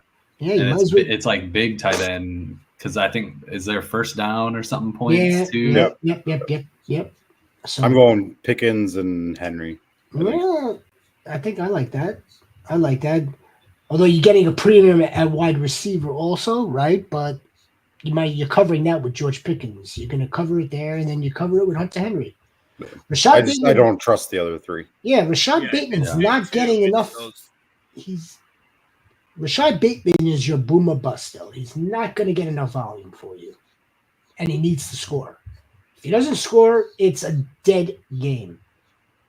I'm not saying that he isn't talented. I'm not saying that. It's just the system, the team that he plays for, the role that he has. Yes, Harbaugh, they like him. They think he's going to have or continue to have a good season, but he needs the volume. Very simple. And he's like number 3, 4, 5 in the pecking order there. Also, Naylor already played, so that's an easy. We'll cross that one off the list. Leave it up to the sniper to throw us a curveball. Whoop. We're going to let James cook, although DeAndre Swift has been playing well the last few weeks. Right? Are we going to let James cook over DeAndre Swift? Both pretty decent plays. Above decent plays. Yeah, I mean, I'd probably trust Cook a little more. We're gonna get receptions out of Cook, or at least we have the potential for receptions with James Cook. DeAndre Swift comes off the field on third down. Period. End of story. Ray scores his. We'll see about that. Watch. Ray McLeod. Anytime. I mean, I have to kind of disagree there because Swift, since week 2, 4 receptions, 2 receptions, 7 receptions, 2 receptions, 4 receptions. He found his receptions. I mean, that's since week 2. I mean, he's involved as much as rushing. Cook probably is. I mean, a lot of rushing attempts as well. No, do you know DeAndre Swift's been playing well. There's no ifs, ands, or buts about it. There is no ifs, ands, or buts. He's actually got more receptions than Cook this year. Who's well, we know the Bears are playing the Commanders. Bills are playing the Seahawks.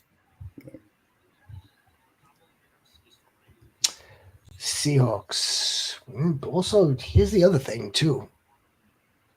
James Cook could very well be seeing his role decrease to a degree because of A, possible toe injury, B, because of Ray Davis, C, he always has the quarterback there that's good to rush it in, D, Tyler Johnson. So I get why the question's being asked. I get it. I think we still have more upside with James Cook. That's what I think. I think there's more talent and more upside with James Cook. Yeah. I trust Cook more in my lineup. So that's my okay. William Watkins GOAT going with Rico. Tyrone.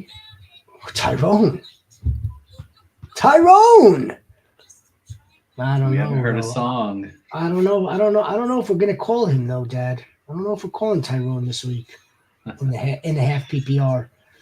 But out of these 3, who are you gonna go with? I mean, not Jalen Warren. Yeah, I agree. I think it's between Rico and Tracy. And we were having this conversation last night, if I remember correctly. Was it with these 2, Rico and Tyrone? I think these were a combination we had last night too. Half PPR.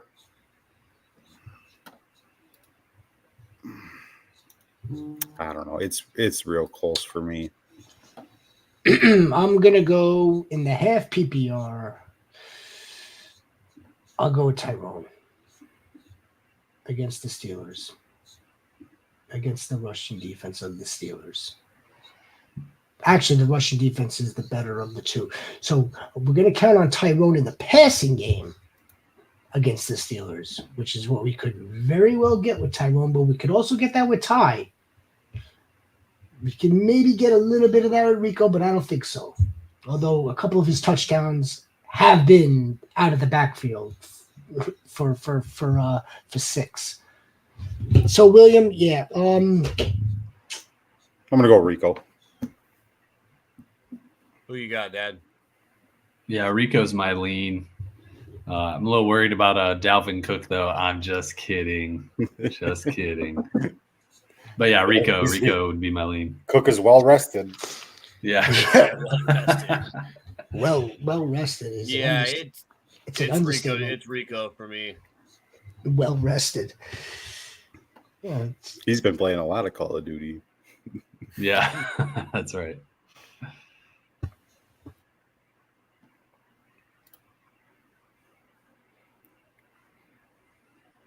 All right. Sieg, we can't hear you. Half PPR, 1 running back, and a flex between Chase Brown, Rico, Tyler Lockett, and Bucky Irving. SoCal, right, what are we doing? Running back first. Yeah, I mean, we're gonna flex Lockett, right? Yeah, I think so. I don't think there's any question that we're flexing Lockett. And Chase. Ho! Look who it is. It's Wolfie. It's Wolfie the third. Wolfie the third, ladies and Wolfie gentlemen. the third. Hell yeah. Yeah, I mean, I'm gonna go Chase Brown here. yeah, I don't know what Tampa's gonna look like. Like, I could see Rashad White, being lined up as a receiver, which means like you could see Irving and Tucker in the backfield, but like how many carries? Yeah. I'm avoiding that Buccaneers backfield. Right. It's that muggy picture that I painted, right? Like, I don't know what's happening in that game, so I really don't want a lot of action on it. And Dowdle, like I said, there's guys I'll play him over, but I think I'll just, especially if Higgins doesn't play, I mean, it's just another opportunity for Chase Brown to have a little bit more action. So I'm going Brown and Lockett. Yeah. Nice. I think this is a consensus. Nice. More hate on Dell. Although I love me some Rico Dowdle, though, I have to say. Oh, I mean, look, Rico, we're waiting for him to take over the job. We're waiting for him to, show us, why they didn't draft a running back or sign one in free agency. And now they activated Dalvin Cook. So, I mean, how much Dalvin is going to play, I don't know. We Dalvin Cook because Ezekiel Elliott is just irrelevant, and somebody's got to be there. But you got to think after the bye week that they're more invested. Of course, again, Cowboys have been dumb before, but you got to think after the bye week that they're a lot more invested in Dowdle being the guy. He just looks the part. San Francisco's run defense isn't amazing. They give up catches to running backs. Like, you've had a bye week, like Dowdle should be heavily involved in this matchup, and moving forward. So. Although I will say, Jerry Jones saying that Derrick Henry didn't fit the Cowboys system has to be one of the worst things he's ever said. Guys, wait a minute, hold on. Jerry does it. He actually said he added in the money, so I think what he was saying was it is only the money, but he had to say something else, so he went with he didn't fit the system, which I don't know how Derrick Henry doesn't fit. Yeah. That was everybody's face when he said it, bro. But anyway, I hope they do use Dowdle. I think he can be better than he's been if they can be a little better on the offensive line and actually use him a little more, but we'll see. Also, Trey or Ingram likes Ingram's matchup too. Probably a shootout. I mean, it might be. It could be. The implied total is high there. It is for the Packers and the Jaguars. But I could also see the Jaguars getting I can see the Packers getting the turnover or two. I really can, and it being a long day for the Jaguars. But that should still put Evan Ingram in a pretty decent spot. Again, we need to go back if we're going to go back to the Cardinals. They're playing the Dolphins, and Trey McBride. Yeah, he's one of those tight ends that we're expecting production. We're expecting. He's been pretty consistent though, hasn't he? I mean, Trey McBride. He may not be scoring, but he's been consistent at least 4 or 5 catches, 50, 60, 70 yards. I don't know who's got more upside in this one. I think I'd say McBride does still. McBride is still ranked higher. I'm gonna go. Yeah, I'm going McBride. I'm gonna go with McBride here. Yeah, I might lean Ingram on this one, but I probably have a little bit of a weird bias with McBride because I have him in a standard. I'm in one league that's a standard league, non-PPR. Bias is okay. And McBride's been killing me. I've got McBride too. I don't have any Ingram. We all have our biases one way or another because we play in 100 leagues, a lot of them together. But if you look across the first 7 games so far, or the games that the Cardinals have played, it's been a consistent line. Evan Ingram has missed some time, not a tremendous amount. We know that Trevor Lawrence likes him. There are other mouths to feed there, though, right? There are other options for Trevor Lawrence where there aren't that many options for Kyler Murray, and it might be a good spot for Trey McBride to be like the lone recipient of the only touchdown that they score. Yeah, the only touchdown through the air. Yeah, I got you. I like Ingram too, though. 2-2. I think I think the matchup for Jacksonville is Ingram. Like, that's other than running the ball possibly, but I think they'll be down. So like I said, we mentioned Bigsby. Ingram's matchup against Green Bay is better than the receivers. Lawrence likes him. I think he's heavily targeted. And McBride's tough. He just hasn't been as involved as we like. And I don't really look at, again, Miami's been great against the tight end, but like, look at who they've played against the tight end. They really haven't been challenged. Like, Dalton Schultz, the Jags without Ingram, Seattle, who actually torched them, Kincaid not being involved. And then I think their other matchups, they played Tennessee, Okonkwo. So, like, they haven't played a McBride, right? So at any given time, McBride can go off. But I just think that Ingram's just got to be involved in this game for Lawrence. I lean Ingram. I don't not like McBride, but 2 of us are going McBride. 2 of us are going Evan Ingram. It's a perfect snapshot of the position. Yeah. My team's perfect McBride because I have 0 Ingram and a ton of McBride. So I mean, I'm going against what would help me, but Ryan Beck, Goat, Tua, Goff, or Dak. Well, you got, it's going to be, I can see Dak throwing a few here. I'm going Goff if I need a floor, Tua if I need a ceiling. Like, Dallas coming out of the bye, they don't have the running game as we're talking about. I can see Dak throwing a few here. I'm going to give you my answer on this one. Goff is a good safe floor. Yes, I like that. If we want to play it safe, agreed. Here's my answer, and then boys, I'm gonna have to sign off. So I'm gonna give you this one, and then I'm gonna leave. You're a fantasy dad, that's why. I'm going Bo Nix over all these clowns. I don't even know. I might be leaving with you after that one. Holy smokes! No, I'm kidding. Which one of y'all said Tua for ceiling and Goff for floor? That was me. Yeah, that was well said. I like that. Yeah. I'll add in. I mean, so in 7 games off a bye, Dak's averaging 28.1 fantasy points a game. I don't know how much that translates into this specific spot. Dallas is desperate for a win. I really can see Dak having a good game here. I'm a little worried that San Francisco really grinds this out and turns it into an uglier game where Dak maybe doesn't have the ball enough. And I do think Goff is safe, but I'm not surprised if Dak scores the most of these 3, but I think I'm going Tua. I just think that offense knows what they want to do when they're in the game. Arizona's not very good. So it's Tua for me. But Dak's a sneaky top 10 play this week. He's a sneaky play. He is. It's bad. They come out of the bye.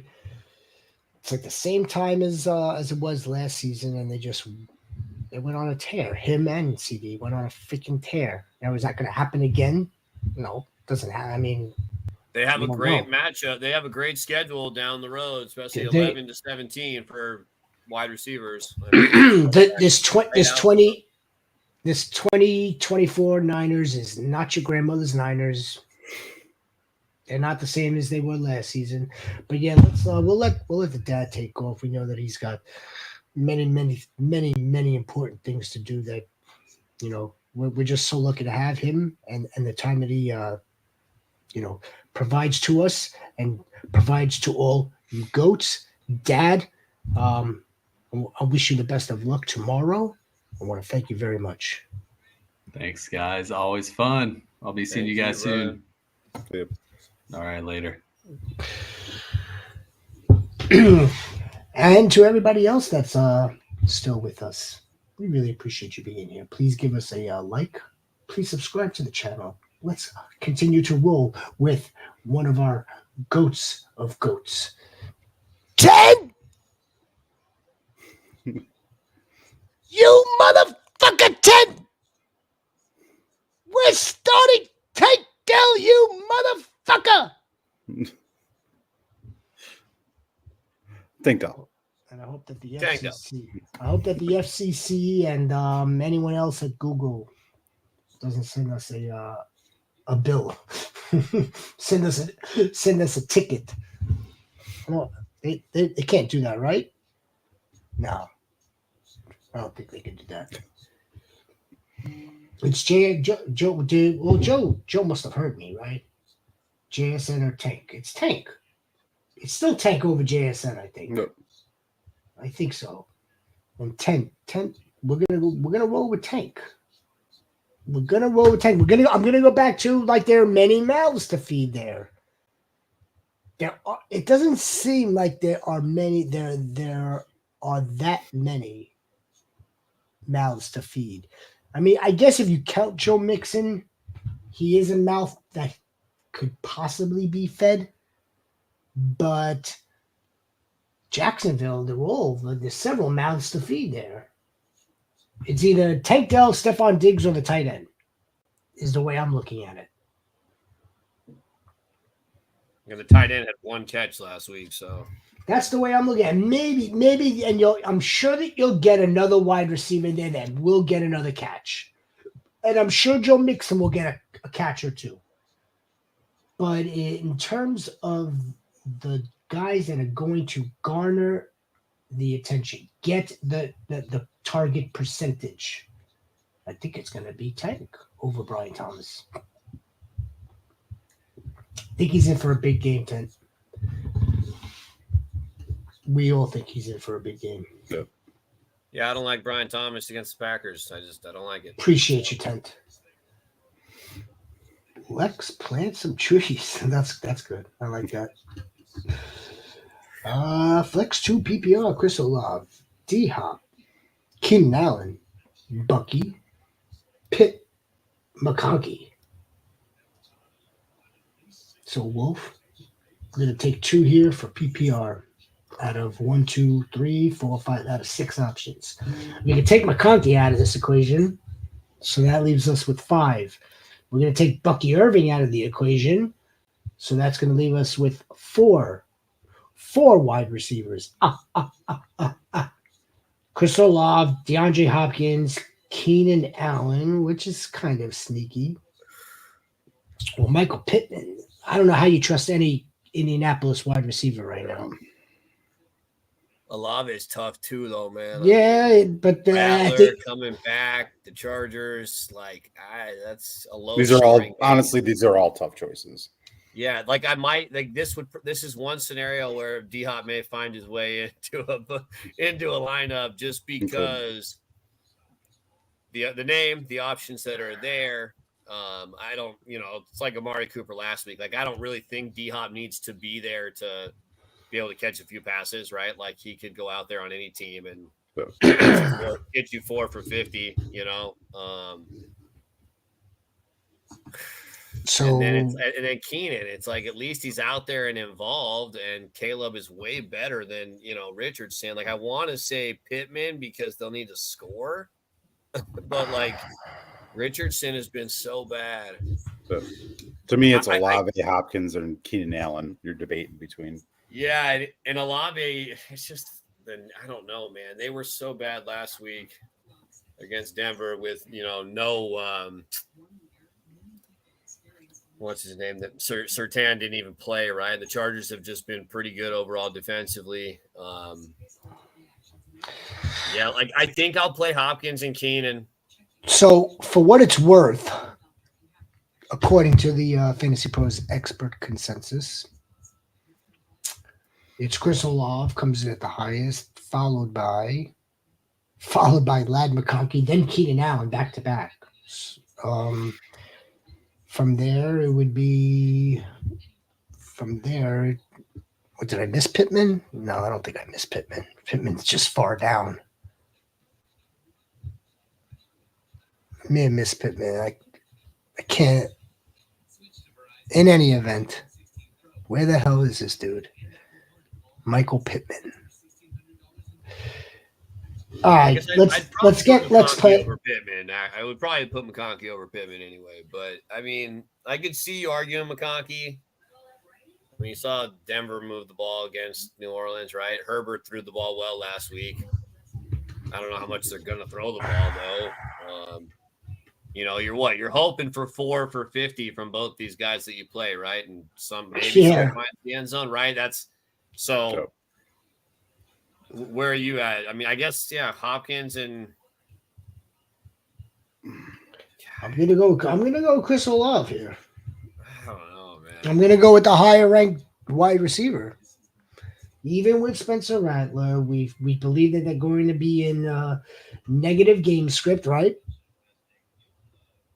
Well, yeah. First game back. I don't know. I don't like the first game back. First game back from what? I understand with that list going to Olave. I think I'm going Olave, and then I'm going Keenan Allen first, and hoping that he just gets peppered with targets because it's PPR. If he gets 5 targets, at least that gives you somewhat of a floor. It's.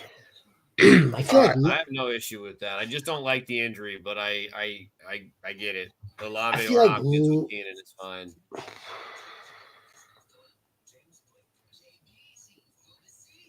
All right. Yeah, I just see. I know Olave should be in there full time. I know Keenan Allen should be in there full time. Hopkins could be 40%. Now that could be 40% all of the red zone. We don't know. I mean, right. What was Cooper? I mean, Cooper was 4 for 40 and a touchdown, right? Hopkins could duplicate that on 40% snap share. Yeah, he easily could. I mean, Puka played. And that's the thing. I can almost like talk myself into trusting that over Olave first week back, Spencer Rattler, but like Olave should be out there, right? They're not rolling him out there with Rattler if he's not 100%, right? Yeah. So Robert, I have a follow-up question to your question. Are you a Jaguars fan? If ETN is out, sit one in PPR. Well, not Monty, but Tank Bigsby or Brian Thomas Jr. If ETN is out in PPR, we're not going to get much out of Bigsby. SoCal is calling for Ernest Johnson to come out of the backfield and to share the reps, which would eat into Tank Bigsby's role. Brian Thomas Jr. or Monty? Jonesy. Brian Thomas Jr. or Monty? It's not Bigsby for me here. If ETN is out, which is and ETN is going to be a game time decision, so we're not going to know that until tomorrow. I'm starting Monty. And I'm starting. That's tough because, kind of like SoCal said earlier, I could see Bigsby becoming irrelevant if Packers get up on him, but I don't like the matchup for Brian Thomas Jr. against the Packers defense. Sleeper. Not my phone. I'm going to go Monty and BTJ. What in the hell? I'm going to bank on the fact that they're going to need to pass and need to score points and need to catch up. And I'm going to give the edge to Brian Thomas over Bigsby. I'm with you. You already know that I agree with that one. Like Brian Thomas has to find a way to still get. Again, we'll go back. I'll go back to the 4 for 40 phrase. Like he still has to find a way to get something, even if it's not pretty. And if they're losing, I mean, Bigsby just. Yeah, I mean we've seen wide receivers score on the Packers. I mean and Brian Thomas. It's just last week they were so good against the Texans that's just sticking in our minds. But so it'd be Brian Thomas can be productive, but I think he's the better play too. Yeah, I agree. And Monty, I mean, you're talking best chance at a touchdown. You got to take Monty. You're always starting. He almost scores every week, so it's Monty. Yeah, so give me Brian Thomas there too. Yo, Joe Goat. It's a battle for first place, baby. Start 1, wide receiver 3 in the standard. Long touchdown bonus. So that's standard scoring. So that's like a 40 or 50-yard touchdown. He'll get more than the 6. And the yards on top of it. I like that. It's Javonte. It's got to be Javonte. We're still talking about a rookie.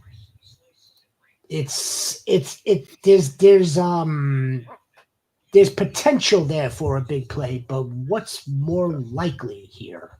Devontae Smith or Xavier Worthy? What's more likely here? The talent gap is too different, So you're going Devontae. You got to have some pretty big cojones, man. Worthy. I've seen hope that he gets 1 for 50 and a touchdown. Like they don't need to do that in this game. I'm going to trust the volume of Devontae. Like it's just the gap, like you said. I've seen Devontae do it contested, like with double covered in the end zone. I've seen him do it in open space and just breaking away. I've seen it both ways. It's Devontae Smith. Well, yeah, it's not to say that Xavier Worthy is not talented. He certainly is. But look at what I don't think DeAndre Hopkins coming into the fold just like all of a sudden is the magic poof. It could very well be down the road or in a much shorter term. Absolutely could be. But I don't think it's happening this week. All right, Tommy B, Wandale. Wandalius, baby. Or Ridley. There's no Tennessee Titan I'm starting except possibly Tony Pollard. And I wouldn't want to. It's Wandale. I'm not starting Calvin Ridley. You can't start Calvin Ridley. It's not that we don't want to. It's like we can't. Based on how this team has been performing. Are you starting Calvin Ridley? Yep. Ridley's way more talented than Wandale Robinson. Wandale will go out there like he always does, like I've said on every show, and go get 5 catches for 3 yards and call it a day. Ridley may do the same, but that was the old Wandale. What do you mean the old Wandale? The current Wandale. No, it's not. That was the old. That was the old Wandale without Malik Neighbors. Let's take a look here. What do you think, SoCal? What Pittsburgh is the matchup with Pittsburgh? I don't like it.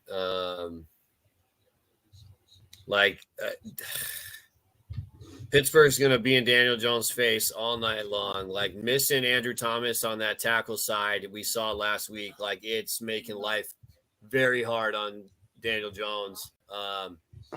Ridley's been very disappointing. He was the only option. Like, I don't know, man. I'm looking for my Wandale too. Okay, Wandale, 6 for 44, 2 for 18, six catches for 44. Go on. 2 for 18. Bad game. 7 for 61. Good game. 11 for 71. Very good game. 6 for 36. Not bad. 6 again. 6 points. 6 for 36. 6 for 36. 5 for 50 and 6 for 23. That was the bad one. I think you're looking at like a 5 for 33 because of the tackle situation in the pass rush. It's going to be quick. Pittsburgh's going to keep it in front of them. So whatever he gets is a quick catch. I think Ridley neither of can do these are that. good options, but I'm going to just take the volume. I'm just going to hope that Ridley's just hyper targeted, right? Like that they give him 12 targets, that they find a way to get in the red zone once or twice. And then Ridley's an option down there, where if the Giants get in the red zone, I don't know how much of an option Wan'Dale is. So give me an ugly 8-point game from each of them with a little more chance at a touchdown and some extra targets for Ridley. I mean, yeah, and that's where I'm at. I just think Ridley has the opportunity to get more targets, some more opportunity. Now we've seen Ridley get a ton of targets and them not be catchable, but at least it's Mason Rudolph who that team is in shambles. I mean, they traded DeAndre Hopkins for nothing. They traded him for nothing. Be a little letdown for Detroit, man. Maybe Ridley can expose a little less urgency, right? I mean, Tennessee doesn't have a great track record with trading away wide receivers. What do you mean, AJ Brown? He's terrible. Yeah. What does Wolfie the Third have to say about this? Is that Jaden or is that your other son? This is Wesley. What do you think? Calvin or Wan'Dale? It's Wan'Dale-ius. What do you like, Wan'Dale or Calvin? Give me a name, Calvin or Wan'Dale? He's gonna say Calvin. That's the easier way. That's easier to say. Robinson or Ridley? Well, you're making it. He went Robinson when I put it that way. It's done. It's a wraps. All right, what's next? As soon as I get back over here. No. Yes. Well, we want to thank everybody for being here this evening. We really do. We got a ton of questions. We're going to try to get to all of them. We really are. We'll stay on as long as we possibly can until my body shuts down. I'm good for at least another 10 hours before having to plug in. But yeah, no, we really do thank you very much. Please give us a like. Please subscribe to the channel. We really appreciate that. Juan Pena Jr., which one of two would you put on the bench? Well, ETN, if he's not playing, is simple. That's done. Yeah. Alan Lazard's going on the bench. That's another one. Well, is this drop to the bench or actually drop from your bench? I think it's drop. Which one or two would you drop on the bench? So I think these are the bench guys, and he needs to drop a couple. Is what I'm. I don't see Alan Lazard having any value anymore. I'm dropping downs in Lazard. I'm not dropping the running backs, and I'm keeping the receiver that has less. Yeah. At least has some. I'll agree with that. Downs is a great player, but until he has a quarterback, unless Flacco's coming back, he has really no room on a roster, unfortunately.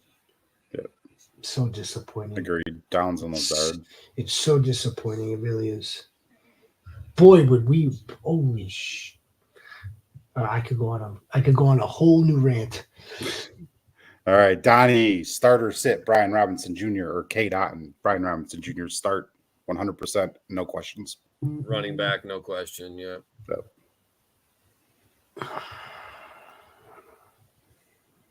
KJ, play 3, sit 1. Monty, Mason, Javonte, JK. All good guys with good matchups. Play 3, sit 1. Yeah. My rankings say sit Monty, but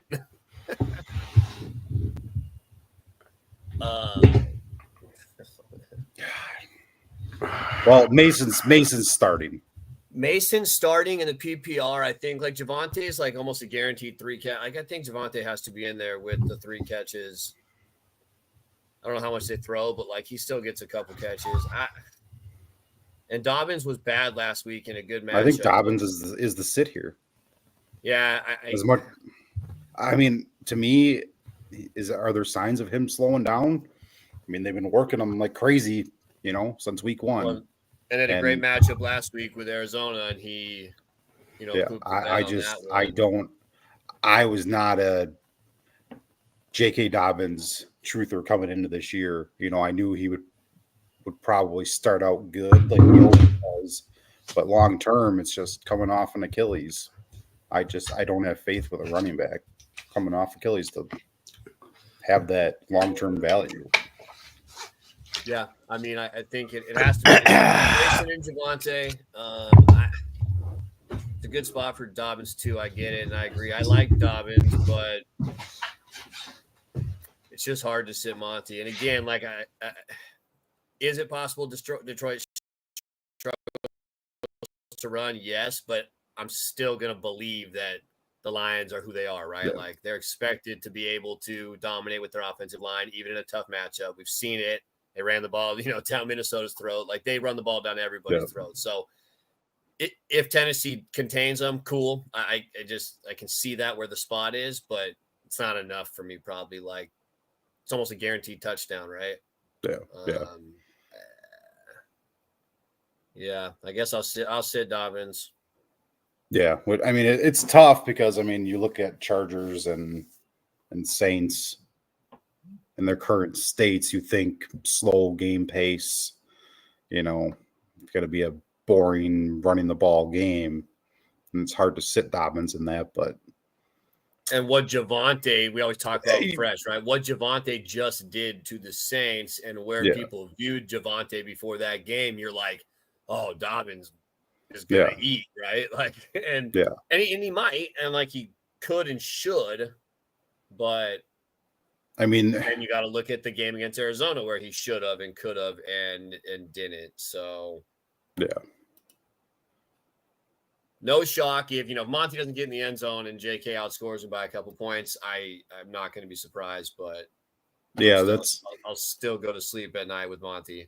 Yeah. I mean, I'm a Monty owner, multiple leagues. I'm firing him up every week that he is available, no matter what. So in Mason right now, he's an automatic start, and Javonte's just got the best matchup when it comes down to it versus JK. So I think I'm right, 100%. So I'm sitting JK here.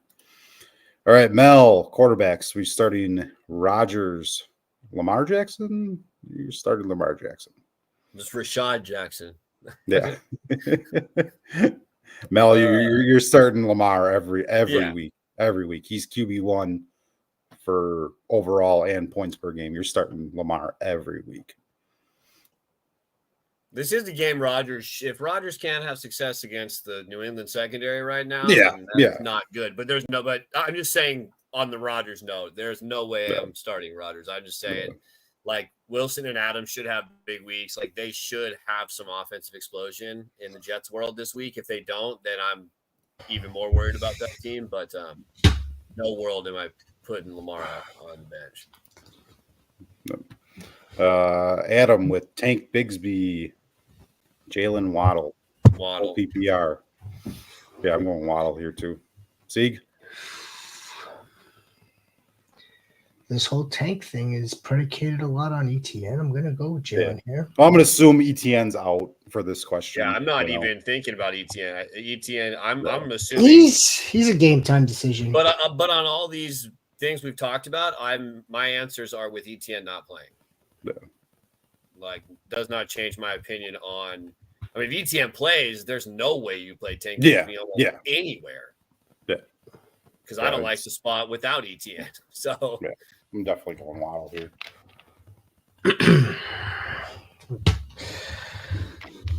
Okay. I don't know where you are, I got Jones about. All right. I got one more. I got one more in me, guys. I got this little man tugging at me. The wolf. Although I could talk till the wolf tomorrow as well. You we're guys already know that. Everybody, we're going to see the wolf tomorrow night at 7:25, 7:30 for the immediate reaction to the Week 8 main Sunday slate. Kittle, Bateman. So Kittle. How I'm going Pickens here. there's I know everyone. I'm about to go on another rant about being prisoners of the moment. Pickens We over also- Kittle. We all see Rashad Bateman do really well the other night in a blowout. And everyone's going Rashad Bateman. It's amazing to me. Is that George Kittle's? Kittles or Pickens? Pickens. Pickens in the flex. Curious George. You know, the one thing that is saving George Pickens bacon this season is going to be Russell Wilson. Good. Pickens is a different wide receiver. Yeah, because it was looking pretty shitty with Justin Fields. That we all know. Donnie Goat, is it Donnie Goat? What did you do, Donnie Goat? I got it. I apologize, fellas. I had to go eat my dinner. Right, brother? By the Austin way, Eckler, Gabe Davis, Ray Ray Davis. Davis. Ray Davis. Or Ty Warren. I- We're not doing Eckler. Unfortunately, Austin Eckler is That's the only three. That's I don't Austin know. Eckler's on the 18th hole. He might be on the 19th hole. Ray Davis is in line to see more usage. He's in line to see more attempts. But I like what we saw out of Ty Warren last week, Jonesy. Ty Warren, again, the Russell Wilson effect. You're getting all these other complementary players now that are going to benefit from Russell Wilson. I don't know, Pat Frymuth's not really a complimentary player, but Ty Warren stands to now, I would think, be on the field more. Let's not forget, Najee Harris's performance last week was inflated by a late minute touchdown, the very last second, whatever. I like Ty Warren here. Sneaky. Jalen Warren. Jalen Warren. Ty Warren. Jesus Christ. But I mean, I have no problem How with many- any. I mean, I guess it's Warren based on what he could do. I mean, with Russ there, but I'm going Eckler out of all these guys. That's. I mean, the Bears are going to score, so I mean, I've said it before in these streams. Washington's got the best offensive line right now, one of the best run games. It's hard to sit someone. I mean, Washington's going to run the ball more than they're going to pass. They're not running the ball with Austin Eckler, are they? yeah, they will. And if Chicago scores the way they probably should, then Eckler probably gets involved a little more in that passing game too. So, especially with Mariota, less running the ball, more dump offs. You got to kind of look at it this way, though. Eckler, we know what Eckler's role is in that offense. Right. Okay, we don't know what Ray Davis is or Jalen Warren. No, definitely. We think Ray Davis is ascending, but we don't know that 100% yet. Yeah. We think Jalen Warren will get better with Russ just because we saw 1 week. We don't know that. So I'm going with Eckler, who's got the good offensive line, whose game script is probably going to be running the football. I like it. I'm okay with that. All right, guys, I'm out of here. All right, man. SoCal. Appreciate See you them guys. all. Thank you, everybody. See them all, See you Wolfie. guys for the 50th state of mind. Austin Eckler. All right. Okay. Trophy Stealer. Trophy Stealer wants Jalen Warren. If we're reading this handle correctly. Starting Bo Nix, JK, James Cook. Well, it's not Dalvin Cook. Hopefully it's not Dalvin by the time I get to this this question. Cooper Kupp played. Jalen McMillan, Kyle Pitts, Jordan Mason, the Vikings defense. Younghoe Koo. Mike Evans, no. What? All right. Not sure what the question, if he just wants us to like say yes or no for rate the team. We could rate the team. Give this team a rating. Well, I'm just gonna look and see if there's anything that needs to be swapped. I'm assuming.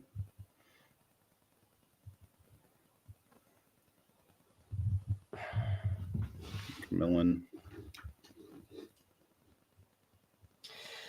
Any changes? Okay. I mean, any changes? I have a hard time starting Bo Nix over Dak and Kyler. Most of these, not most, but I get the matchup, but I just think the other games are going to be more competitive. So I'd much rather I'd probably go Kyler than Dak, than Bo Nix, if it was me.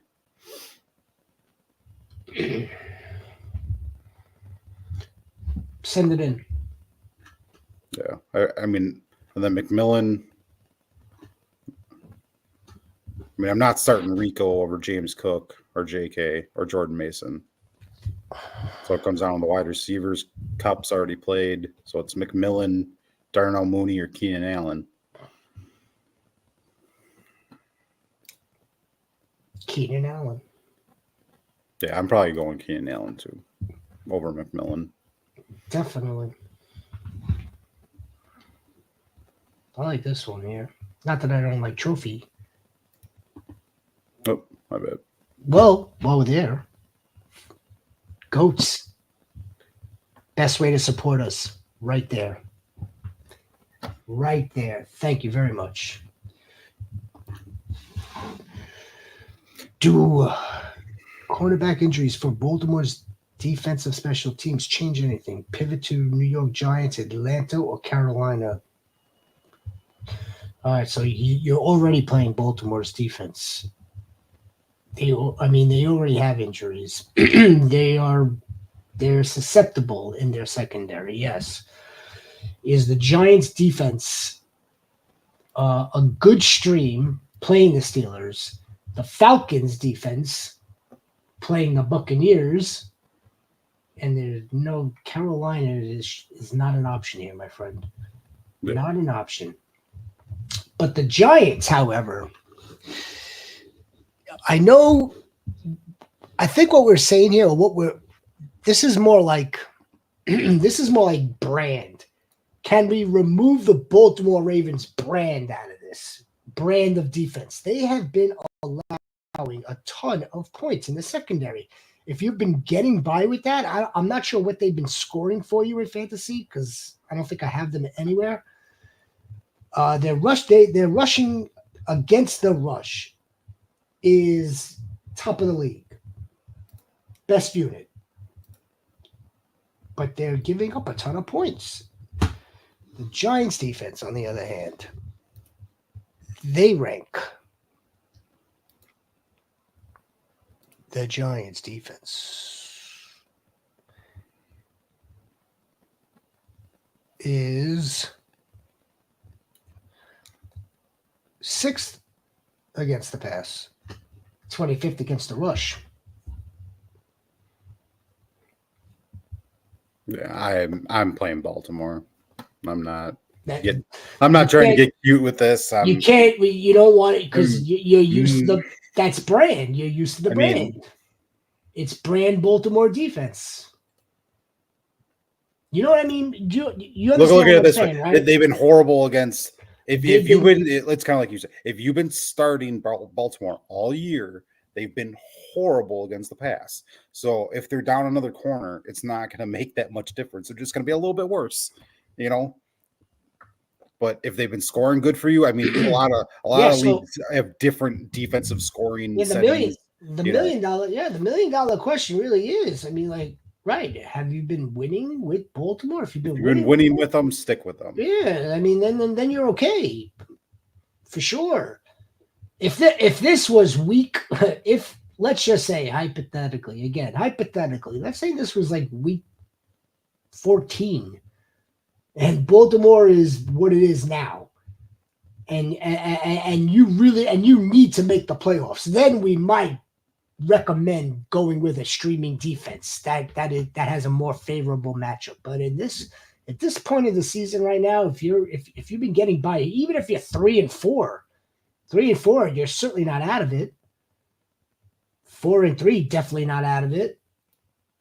All right, well, just stick with Baltimore. Next. Half PPR, tank if ETN. So tank or Najee, essentially. I'm going Najee. Half PPR against that defense. Yeah, that's bottom third, close to the bottom in allowing rushing yards. Dustin Goat, appreciate you being here, Dustin Goat. Please like and subscribe. We're here for you, goats. We're here for you. In a 2 QB Superflex 20-man league? Or is that 20 positions? Not 20 people in the league, right? That can't be. That can't be, right? 20-man league. I don't know what that could be. 20 people. See, this is where we need Sniper Mel. Because Sniper Mel is probably in these leagues. I could play 2 QBs or just one. And a flex. Which 2 should I start? Tua, Richardson, Jameis Winston, Brian Thomas Jr., Dowdle. If you could, all right. Here's the thing. I'm not sure where this 20 comes into play or not. It's just the way it's being worded. And we appreciate the question also. When it comes to the super flex, or when you could start a second quarterback over the other position, whether it be another wide receiver, tight end, running back, if you're not getting an extra premium or a premium for the wide receiver or for the tight end, I'm going to start the second quarterback in that spot unless I'm decimated with injury and I don't have a choice. 9 times out of 10, 8 times out of 10, the quarterback is going to get you more points than the other skill position player. Yeah. They're the ones that throw the damn ball. And then a lot of them run it too. Not necessarily Tua, though, Alenda. Tua does not run it. Neither does Jameson Winston. Anthony Richardson does, but he's just been playing so bad. Yeah. So what are you doing here? I mean, I'm starting. Tua is the lock. Well, Tua had. And right, then are you starting Richardson or Winston? No, I would start Winston over Brian Thomas Jr. and over Rico Dowdle.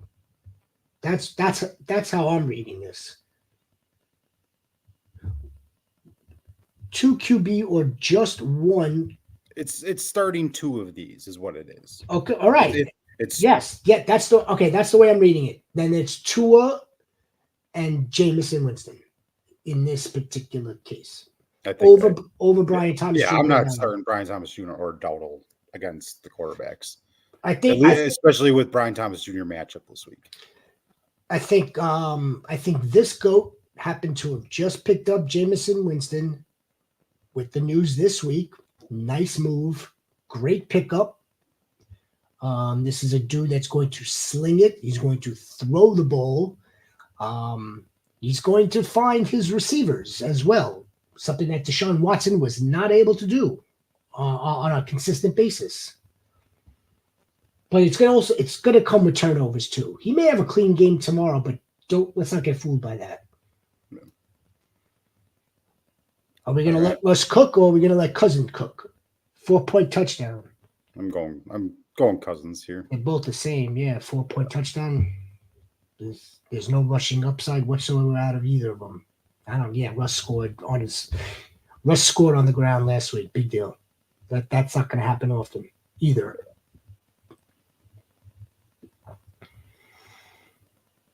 We should be presuming Higgins is going to be out based on the news that came in, earlier tonight. It's McMillan, Shakir, it's Tank, or it's the other Tank. Battle of the Tanks. It's Tank or Tank. I'm going to just say I'm going Tank. I'll let you figure it. No, it's Tank Dell.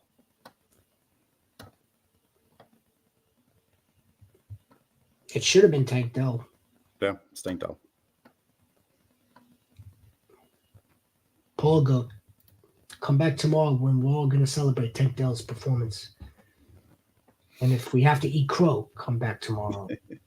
If Tank Dell goes 2 weeks in a row without Nico Collins and doesn't do anything, he's droppable. He's basically droppable at that point because you have him because when Nico's out or Diggs is out, that he's the guy you throw in there and he's got that connection and he's going to go off.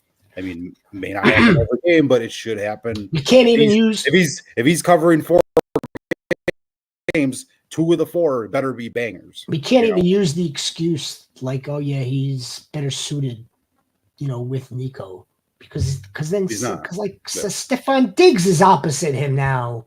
Yep. There's really no excuse for this. I think it falls more on CJ Stroud lately than it does Tank Dell. That's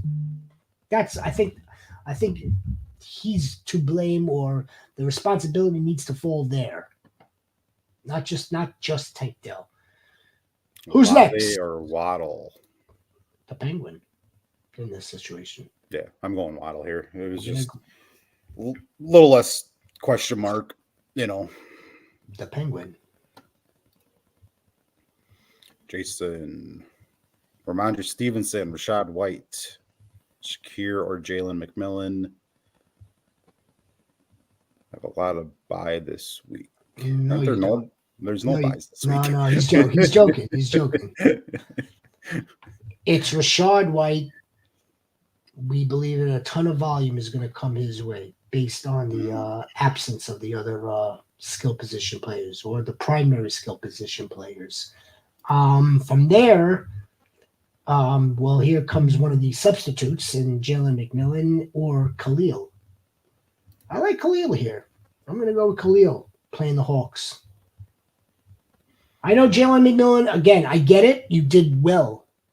You made the pickup. You claimed him. You won if it was a fab. Nice, good shit. Now we leave him on the bench and we see how he does. We see how it shakes out. Yeah, Shakir's your better option. Shakir, yeah.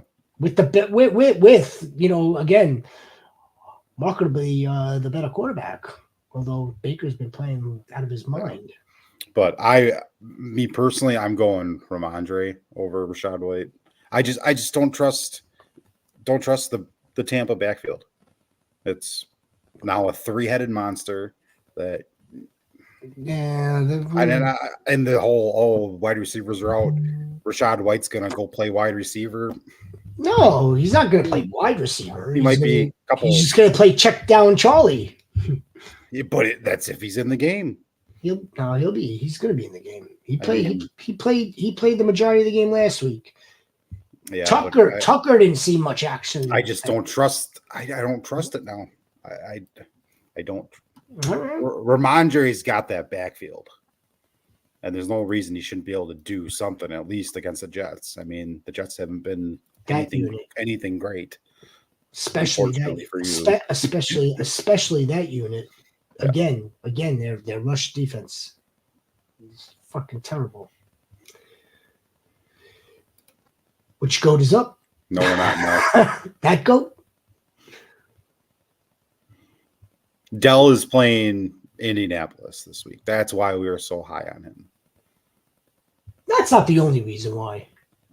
That's one of the reasons. Well, yeah. I mean, if it was a different matchup, I'd feel differently. I mean, if he was playing anyone else other than the Colts. If there's one person that will come back on tomorrow, 7:33 on the dot, after a knock on wood, poor Dell tank performance. It's going to be the sniper. Just to let us know. That's what I'm afraid of. You know what?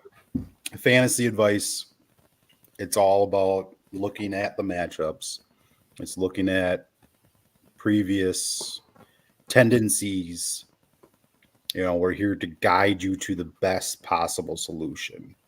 No one knows 100% what's going to happen in these games. It's impossible to predict, but we're here to guide you with the best. This is what we think is going to happen. Based on our experience. Yep. Based on experience. Based on we tell you what we do. I'm doing the same thing in my leagues, and I don't like losing money. So I'm going to tell you the same advice for myself. I'm telling you, I'm this close from benching Kyler Murray. This close. Yeah. Do you know who I'm going to start? You know. Wait, I'll show you. It's ballsy. Excuse my language. It is ballsy, but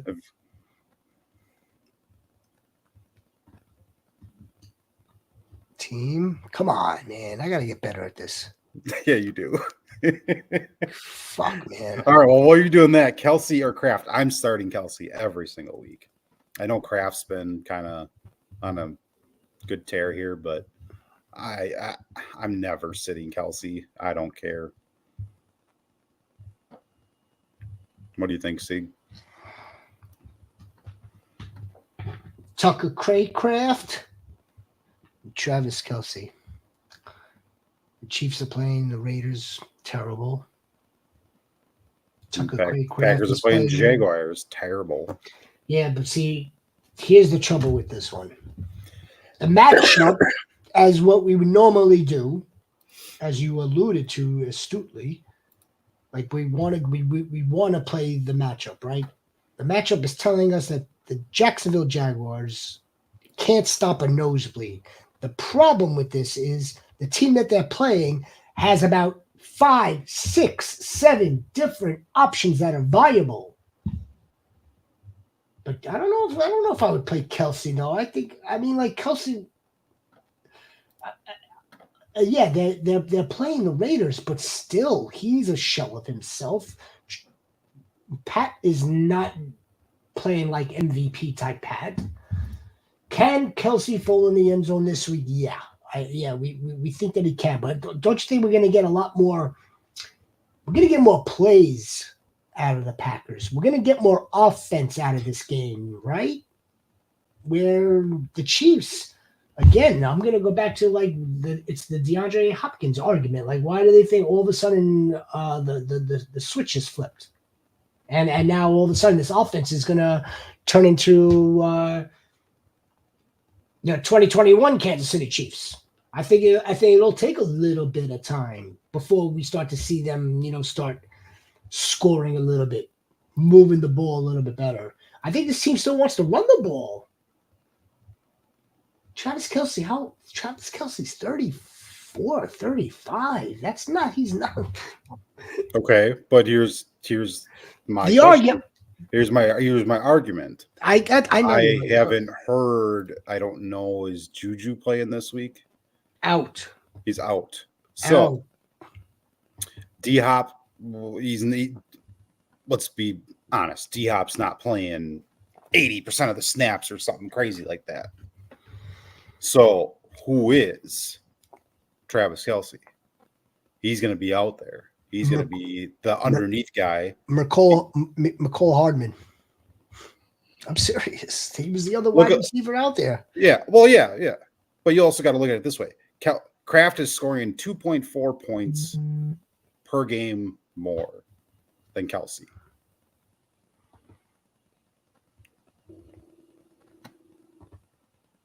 That's not enough for me to sit Travis Kelsey. If Kraft was scoring 5, 6 points more a game, sure, maybe then we're talking. But I'm not sitting Travis Kelsey. I'm sorry. I mean, I appreciate that you're not being the homer out of this in this situation, which you shouldn't be in any of the situations. But I get it. Yeah, I mean, Travis Kelce. The tiebreaker, we're going to go to the pros, not these pros that you're staring at right now, but there are other pros in this industry. They've got Kelce ranked 3, Bowers, and then George Kittle. Mhm. Wait, hold on. Let me make sure I got that. No, that's it. Nope. Sounds good. Nope. This is a premium league. Let's go to a league that is just PPR. I mean, it'll be the same. Probably, right? If you're going to non-PPR, that's where it could change. But going from premium to tight end premium to a PPR, it's not going to change. All right. Or change much.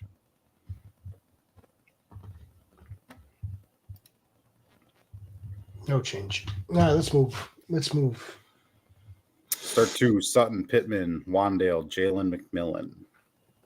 I'm going Sutton, Pittman. You're so down on the quarterback. How do you start Pittman? Well, because I would start Pittman over Wandale. I'm going Sutton and Wandale. I mean, Sutton for me is the start for all of them. And I side with Pittman over Jalen. Wandale's a sit for me. I don't care. I'm sitting Wandale every week. I would never play Wandale Robinson unless I'm in like a 16-team league or something like that. Maybe a 14. Sutton's playing, and I'm siding with Pittman over Jalen McMillan just because from a tier talent standpoint, Pittman is more talented than Jalen McMillan. Jalen could have more opportunities. We've got more of a book on him. That's why. Yeah. For this week, that's what I would do. I would just wait a week with Jalen.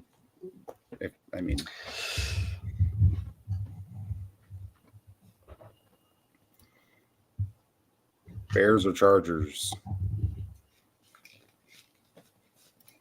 I'm assuming we're talking defenses here. Yeah. Chargers. Yeah, Chargers.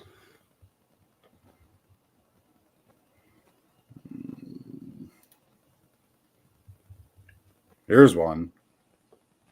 Russell Wilson or Mahomes, Sieg. What are you doing? Look at this, man. I'm going Mahomes. We've actually gotten to the point. Yeah, right? We've gotten to the point where we have to bench Mahomes. It's amazing to me. It's amazing. Mahomes is good. Mahomes, I mean, his bottom keeps falling. That's the problem. I mean, it used to be a safe under 20 point. It used to be a safe 17 points, 16.5. Used to be safe. Now it's been getting lower. It's going lower. He's averaging 15 a game. Right on the dot. 15 right on the dot. I'd take that. I would take that. If you could get away with that. Mixed coat. If you could get away with that out of your position, if you could take a look at the rest of your roster, take a look at your players. What are they projected for? If you could come away with somewhere around 125 to 145 in just regular half or PPR scoring standard, nothing outrageous. And I would just if you need a floor. If you need a floor, go Mahomes. If you need a higher ceiling because someone had Puka already or something and you don't have the wide receivers to match up to catch up, and you need to catch up some points, then you go Russell. Seldom wrong and right again. Choosing really over anyone is crazy. Yes, it is. But when You're not joking. You're you not have joking. 2 bad options, you just got to pick the less bad option. Not joking. Where are we at here? Need to Dell, McMillan, guessing Javonte. It's a 1-3. 1-3. Cap for life, baby. Let's do this. Dell Smith, agreed. It's 1-3. JK 47. Romeo. Chris Olave and Kraft. Well, I still have the tight end page up. I think I'm going Olave and Tucker Craycraft. yeah, I want to say Kraft. Although I like Otten. I like Otten all week, but if you've got Kraft, Yeah. you might as well go with Kraft. I don't know. I kind of feel like Otten is still a better play for some reason. I still feel like Otten is in a situation where he could very well be the number one target earner on the team, where Kraft is, again, he's going with Romeo, Watson, the running back. I mean, there's so many mouths there, and they're all very good, and it could be any of them. It might be Kraft. What's better here? What honestly, what's better? If we have a 33% target share out of the Bucks, or a 20% possibility out of the Packers, because of the amount of people that are on the field that have the opportunity to score. I think the talent is there for Kraft. That might trump it. Yeah. I mean, well, Let's keep. I mean, who are you starting at wide receiver? Because that could affect you probably don't want to start Romeo and Kraft. No, I'm starting. So who you pick at wide receiver is going to decide your tight end. I'm going to start Chris Olave there. Okay, me too. I'm starting Olave also. All right, so let's keep it in the NFC South. Olave and Otten for me. Yeah, you know what? I can agree with that, just in case Olave doesn't have a great game, Otten should get the targets to balance that out, you know? So I can agree with that. All I see here is Sniper trashing Tank. I know. Just trashing him. I think she's it's really a sign that she might be trashing us. Olave or Chubb. Our picks. We're just here for her amusement, like a clown. Like clowns, like Joe Pesci clowns. We're here for her amusement. Well, it depends. Is Taylor Swift going? Olave and Chubb in the flexes, not Chubb. Yeah, I'm going Olave. Not Chubb yet, my friend. Not yet. He might get that. He might score again. But I don't know if he's 100% football ready, football shape. Numa. Someone sent me a trade offer, trade away Cooper Kupp for Olave, Sean Tucker. Should I counter for Olave and Brooks? Should I even consider letting Kupp go? I would not trade away Cooper Kupp right now. I would.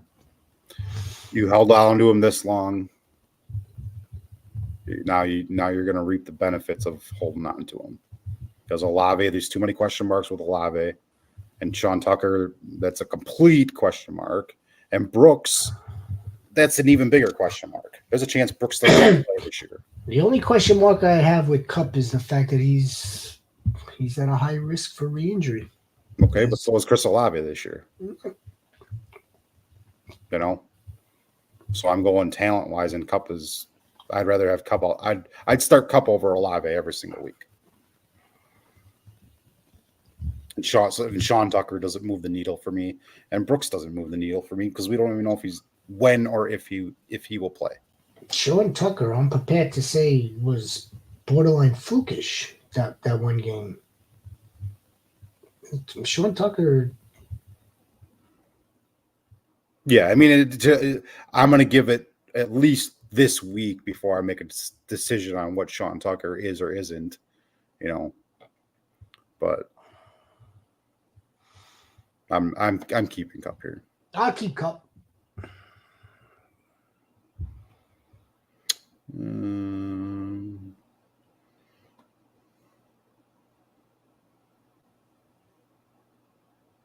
Okay.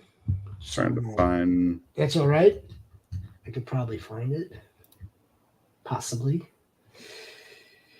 He's asking McMillan or Mooney. I'm going to go with Darnell in this situation. Yeah, me too. I'm going to go with Darnell, new Call of Duties. See, yeah. Captain Moistbeard knows. Yep.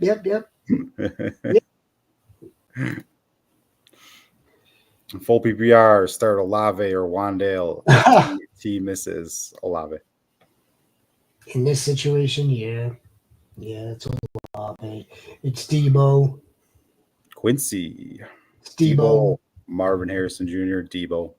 Debo. You're starting Debo every week. And I mean, I'm starting Marvin Harrison Jr. every week too. I don't know why he's a sit option of who else you're starting, but it's Debo over Marvin. Wandalius. Oh, we got a lot of Wandale. We got a Cedric Tillman. Well, yeah, he's good. He's on a lot of teams. Do you see what I'm saying? You see this. He's on a lot of teams. He's not good. You see this. This is his season. Just like it's Tyrone's season. This is his season as well. Malik cures all. And I'm not even a Giant fan. Wandalius. What do you think of Tillman? Now we're high on his quarterback. Let's look at it this way: Amari Cooper was getting a crazy amount of air yards and target share, and Tillman is the new Amari Cooper role on that team. With a different quarterback. With a different quarterback, with a better quarterback that likes to throw it more. Okay. No, I think we're agreeing. Like Tillman. Yeah. Yep. But I don't know if I'm starting Tillman this week. I like Tillman. We like him. Again, just like McMillan. Good pickup.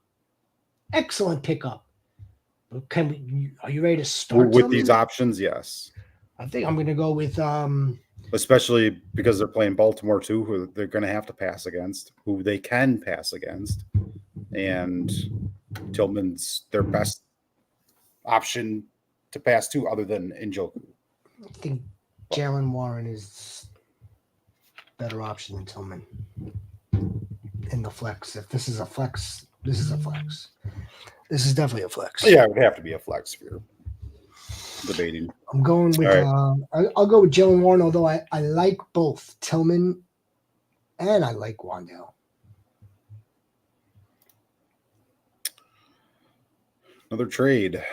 Chuba and Higgins for Gibbs. Don't count on Brooks coming back so soon, by the way. Yeah. And what is he coming back to? Yeah, they asked Dave, did you see that interview with Canales? No. They were talking to him and they asked about Brooks and they asked him, this is just, it's not verbatim, it's not word for word here, but they were like, is he coming back? Is there a chance he doesn't even play? And Dave was like, yeah, that's a possibility. He doesn't play this year. But he moved on from it very quickly, but it is a possibility. If he's not ready or they're not winning anything, why risk him getting another injury? The only reason would be to just get a little bit of like professional game experience. There's no other reason whatsoever to put him on the field. Yep. Forget, not just that. not just that though, Jonesy. Did you hear his interview? I believe about a week ago. Well, he came out to a reporter and said, I'm not sure if I'm ready. And then like Stefania Bell weighed in on it on Twitter. Okay. I commend him so much for saying that it might be in his mind. He may not be ready psychologically. Forget about that. Yep. So I wouldn't. Yeah. So would you trade Chuba and Higgins for Gibbs? Yes. Yes. Come on.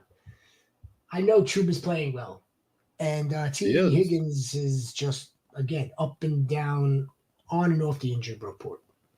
I'm going to take Jahmyr Gibbs. Who are the other running backs? I mean, running backs? That my question would be who your other wide receivers are.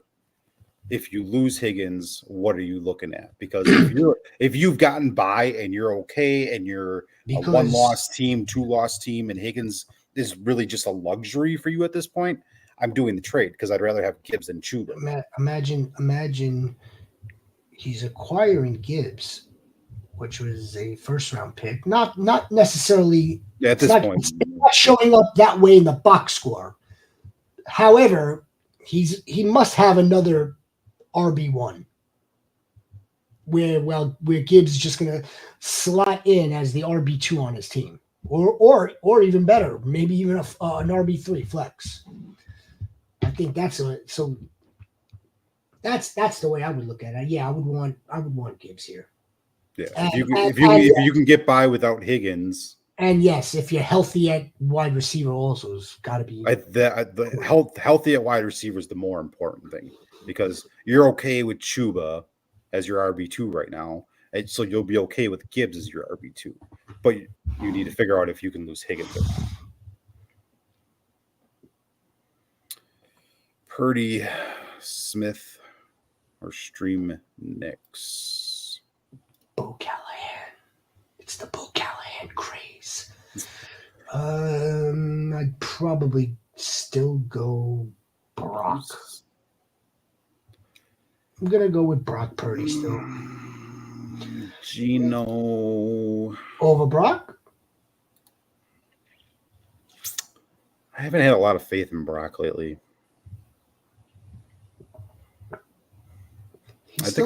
He'll have Debo back. He'll have Kittle's back. I know. Playing Dallas. Yeah, maybe I think I'm gonna go Brock here.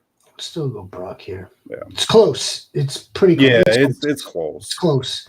And Stream Nicks, no, but Darryl, maybe if you have the extra spot, or if you can make a drop, I'd pick Bo Nix up now, man. 10 man. I think this was the one with the 20 man. And we were like, what is that? So I'm guessing that was just a typo.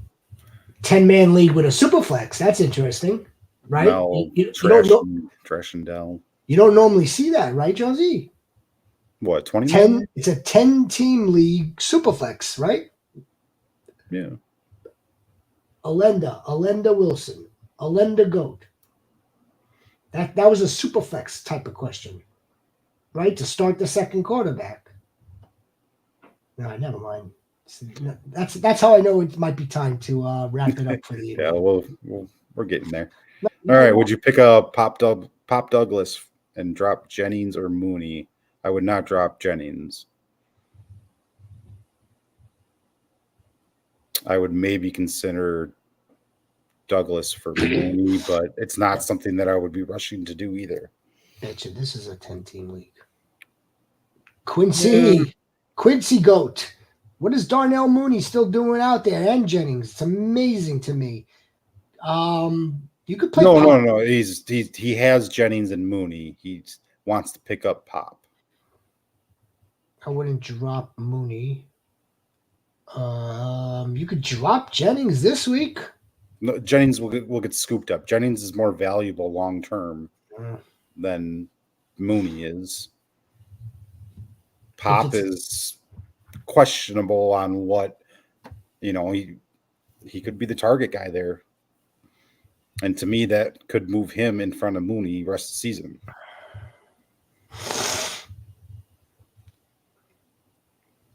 Yeah.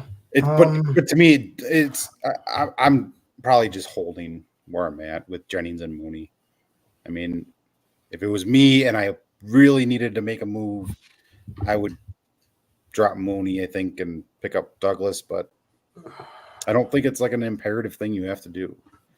But I'm not dropping Jennings. Okay, no drop Jennings. Who's next here? Scary Terry. It's the Halloween. It's the Halloween game. All right, Terry McLaurin or Tank Dell. Tank Dell, Captain. We're going Tank. We're going Tank. It's Tank. Appreciate you guys being here. Laporta or Kraft. Wow. The options. Laporta. With JMO out.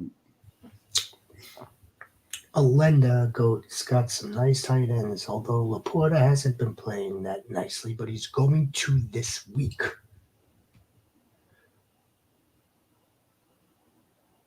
Going Laporta. Yeah.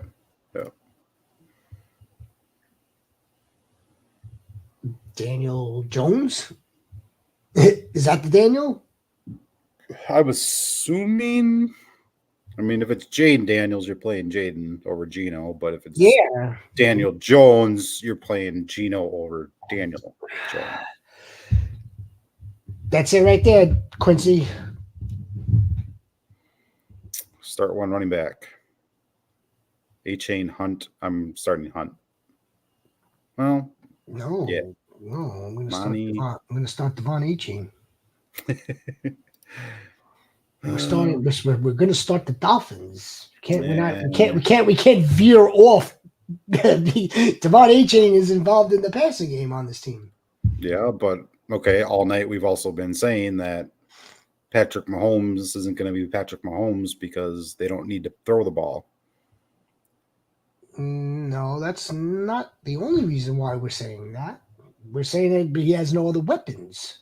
Exactly. So, and they're playing Oakland. So Hunt, this is a Hunt game written all over it. But not with these other options. I'm going Devon A-Chain.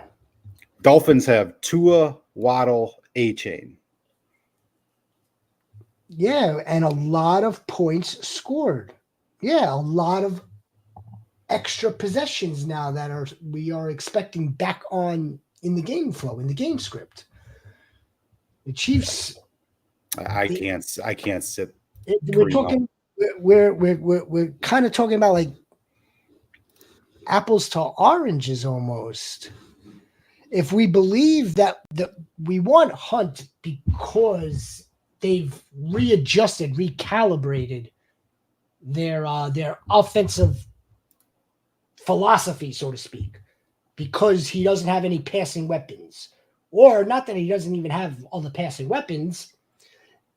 There seems to be a disconnect between those out there, and that includes Kelsey. Now, on the other side of the coin, you've got the Dolphins who are getting back their quarterback, and that whole entire system is now back whole. At least that's what we believe. At least that's what we think. We're talking about two different things. We're talking about apples and oranges. Not to say that Hunt's a bad play at all. Playing the Raiders, good play. It's the best play. The focal point of what the Chiefs are doing right now, yes. But we have this uber talented running back with a Miami Dolphins team that is expected to be backfiring on all cylinders. There's no way I'm taking A-Chain off the field for this. There's no way I'm taking Hunt off the field over any of these guys. So I guess we'll just disagree on this one. I'm gonna mark this. I mean, okay. Let's put it this way: A-Chain, Hunt, and Monty are all good plays. You're gonna play Kareem Hunt over Devon A-Chain in this situation. Yep, 100%. No questions asked. I will not lose 1 minute of sleep. Where's my pen? Putting Hunt. Clip this. Well, you can literally text it to me every day for the rest of my life. If I wouldn't do that to you. I wouldn't do that to you. Like A-Chain. I don't have a pen, so I'm typing. There's no reason this shouldn't be a Hunt game. There are 2 reasons why it couldn't be an A-Chain game. A-Chain is Shepard. And Hunt is Brandmaster. I mean, A-Chain could easily outscore Hunt you're not and allowed Monty. But you can't hedge here. There's no hedging. But on paper, looking at the best, most reasonable option here, it's Hunt. Okay. In my opinion. Okay, yeah, no, that point taken. Point taken. Chicken wing. Would you start Tillman, McMillan? This man was like the waiver warrior. Yeah. By the way, waiver warrior. We had a lot of players tonight. A lot of fantasy football players that have a lot of waiver players asking about start sits. Number one, you guys, rock stars. All of you guys, rock stars. If you you did in fact make all these waiver claims for the likes of McMillan, Tillman. I haven't seen any Sterling Shepard. No. That's a shame. I did some Sterling Shepard. In any event, you guys are rock stars for making these waiver claims, these pickups. I know I'm missing one. Oh, Jennings.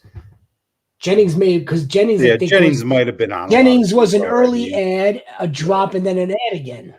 Yeah. But what are we doing here? Tillman, McMillan, Eckler, Ricky Pearsall. No, well, I'm not going to start Pearsall. It would be between Eckler, McMillan, or Tillman, and I like Tillman. I do. I like Tillman over McMillan. I do. I think he's going to get targeted. Yeah, I think I like Tillman over McMillan also. It's just, do I like Tillman over Eckler? By the way, folks, is the question. Yeah, no. Oh, well, you ponder that, Jonesy. I don't know why you got Eckler. Well, not just you, even SoCal. I think SoCal is calling for Eckler because I was calling for Eckler. Well, both of you guys were, both of you, but more so him because he's like he used to be a Charger. I think that's why also. No, I'm serious. I think I'm going to go Tillman here because I think Tillman and Eckler could be similar with opportunities. Going Tillman. And I think the ceiling is just going to be a little bit higher for Tillman. Imagine this dude has a game tomorrow. Oh, wait. There's another comment here. He actually needs to start 2. So I'm going Tillman and Eckler. In this case, I would go Tillman and let's go with McMillan. Is Taylor Swift going to be at the game? Yeah, good point. Start 3. Good Waddle, James Cook, Amari Cooper, Mooney, Hubbard, Pollard, Rashad White. Starting Waddle, James Cook, Amari Cooper.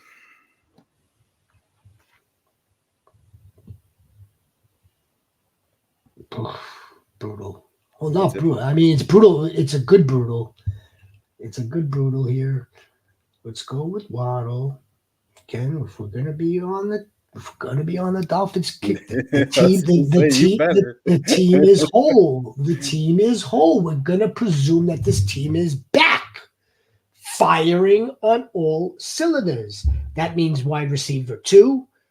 That means running back 1, wide receiver 1. We may even see a little freaking Jonnu. Right, Jonnu gets relegated back to his normal self. Don't forget Mostert. Mostert will get in there too. He will. He will absolutely get in there. Waddle, James Cook, and that's another reason why Hunt over A-Chain. I know. Carson Steele. He doesn't. Carson Steele. Give me a break. Crocky J. Give me a break. Crocky J, baby.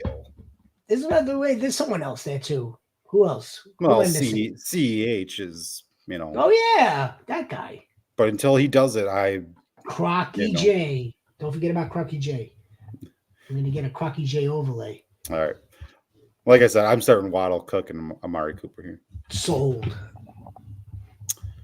Let's see here, folks. We really do appreciate everybody coming out. Please like and subscribe. That tells us we're 6 minutes away from 3 hours here. We'll see you. We're here for you. The likes are telling us that we should keep doing these. We're here for you guys. That's number one, first and foremost, for you, the goats. Number two, we'll be back tomorrow, immediately following whatever the 425 Fox game or the game of the week for the recap. Number three, we'll see you on Tuesday for the waivers. We'll see you tomorrow, then we'll see you on Tuesday for waivers. Cheers. All right. Start two, Dell, Bigsby, or Hopkins. I'm going Dell and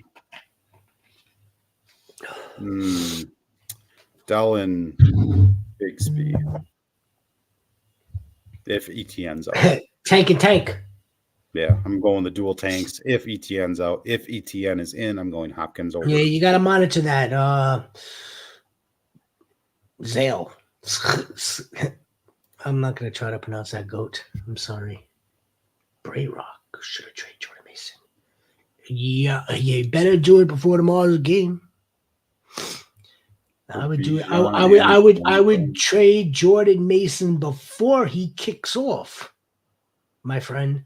Because what if he lays an egg? What if Jordan Mason doesn't do well? It's going to be hard to trade him, or you're not going to get a good value in return for him. Yeah, I mean, if CMC does make his week 10 return, like some people are speculating, I mean, Mason, you're good, is back to a handcuff. I mean, you're not dropping them, but you're not going to be able to trade them either. So Jordan Mason, Ramondre Stevenson, and Garrett Wilson off to get Bijan and Devontae Smith in return. I would just pull this trigger now. That's what I would do. Pull this trigger now.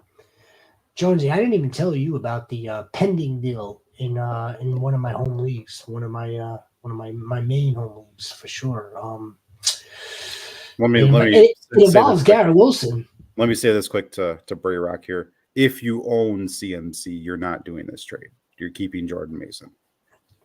Well, that should go without saying, but yeah, okay. That should. We're about to ship Garrett Wilson off because my best friend, my partner in this thing is he's afraid of Aaron Rodgers. He's afraid that he's breaking down right in front of us. I mean, it's kind of valid. The offensive line is breaking down. He's breaking down. Yeah, he wants to move Garrett Wilson now. For what though? We'd be getting back. What the hell is the other word? We're getting back. Shit.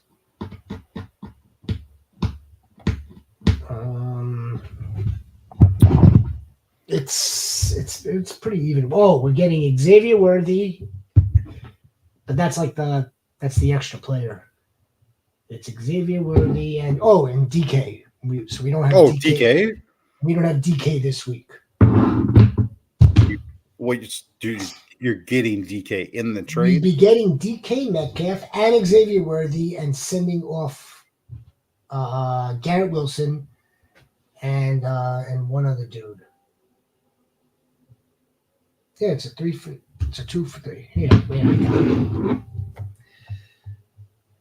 I think the whole crux of it is the fact that he wants. He's shopping Garrett Wilson out of here. I would trade DK. I would get DK for Garrett Wilson. Oh, it's Garrett Wilson and JSN. DK comes back, Xavier Worthy comes back, and then a handcuff for J.K. Dobbins. Are you guys playing JSN a lot? He's just been a bench piece. Yeah, in and out. I mean, if JSN's been a bench piece for you, I would do it because I would feel more comfortable starting DK. At the end of the day, if JSN's just been on your bench, it's okay if Xavier. I appreciate the advice. I do. That's what I would do. This advice is free, right? You're not going to send me a bill? No, you just got to give me a like. I'll give you a like. I'll give you more than a like. All right. Be growing, half PPR. You still going? I can't believe you're still going. I'm going until there isn't any. Pick 2, Kamara, Brian Thomas Jr., Pickens, McLaurin. I am going Kamara. And do I want to go Pickens here?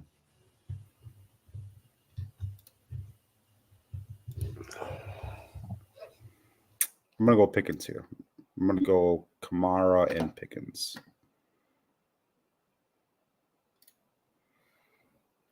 Love or Hurts? We covered this a lot earlier tonight, but we're going to go Hurts. No QB for Chris Olave. Yeah.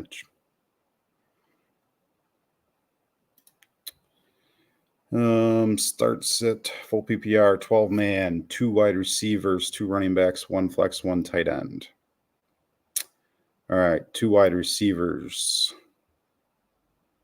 Well, you're starting Lamb every week. And you're starting DJ Moore every week. So those are your 2 wide receivers. 2 running backs are going to be A-Chain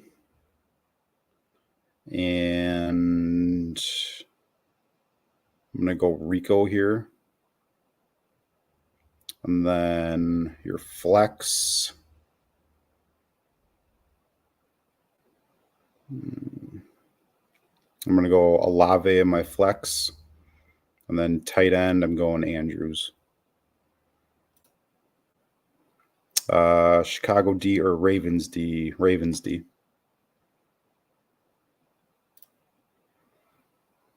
Full PPR. Olave or Chase Brown.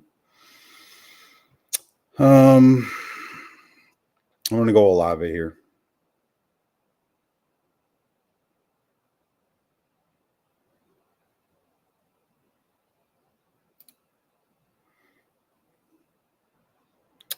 Oh, Lamb. Okay, Numa, if you have Lamb and Cup as your wide receivers in that trade that you're trading T. Higgins away, I'd be okay with it.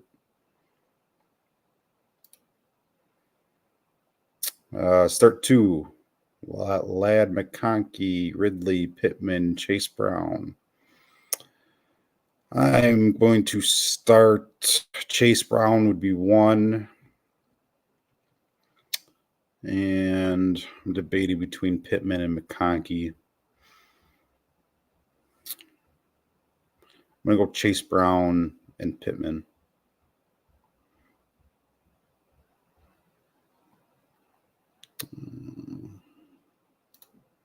John here. Tua or Kyler? Half PPR, that doesn't make a difference. I'm going to go Tua here.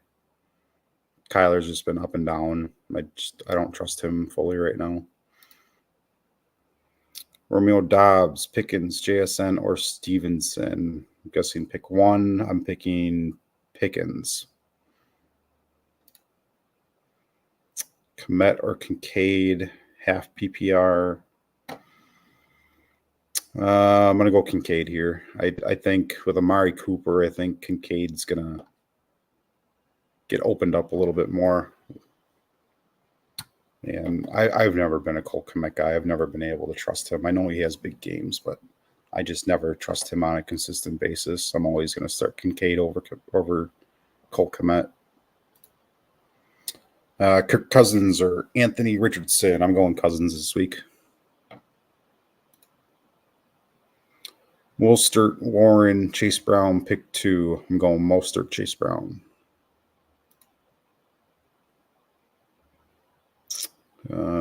Numa.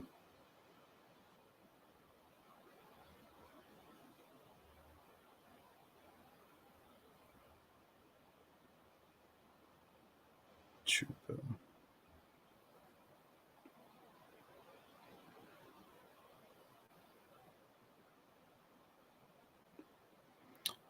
Yeah, I mean, you got Lamb and Higgins and Cup. You're fine at wide receiver. You're okay trading away Higgins. You still got Dell Worthy. Yeah, you're fine. You can do that trade for sure. CJ Stroud or Caleb. Stroud against Indy this week. I'm definitely starting him. Bench Higgins. He might not even play. I mean, if he's active, I'm starting Higgins. I mean, it's a risk. I mean, we've seen this before, but unless you have another really good option, I'm not going to start, a low-level guy, just because we're worried about an injury or a further injury. I'm going to play him if he's active.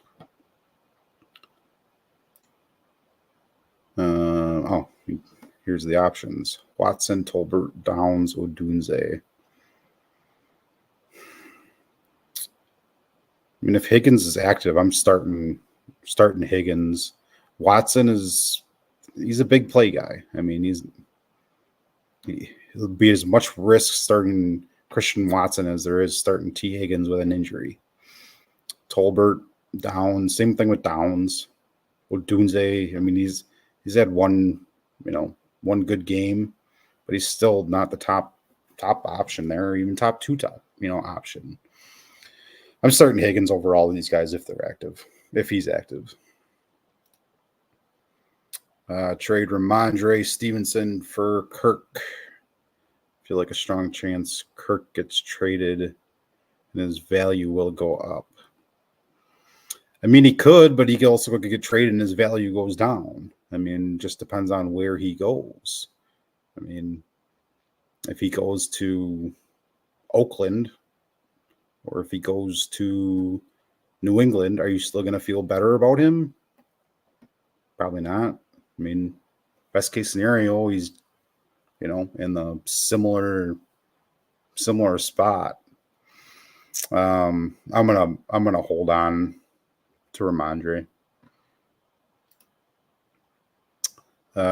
Guess Kate Otten or Trey McBride. I'm starting McBride every week.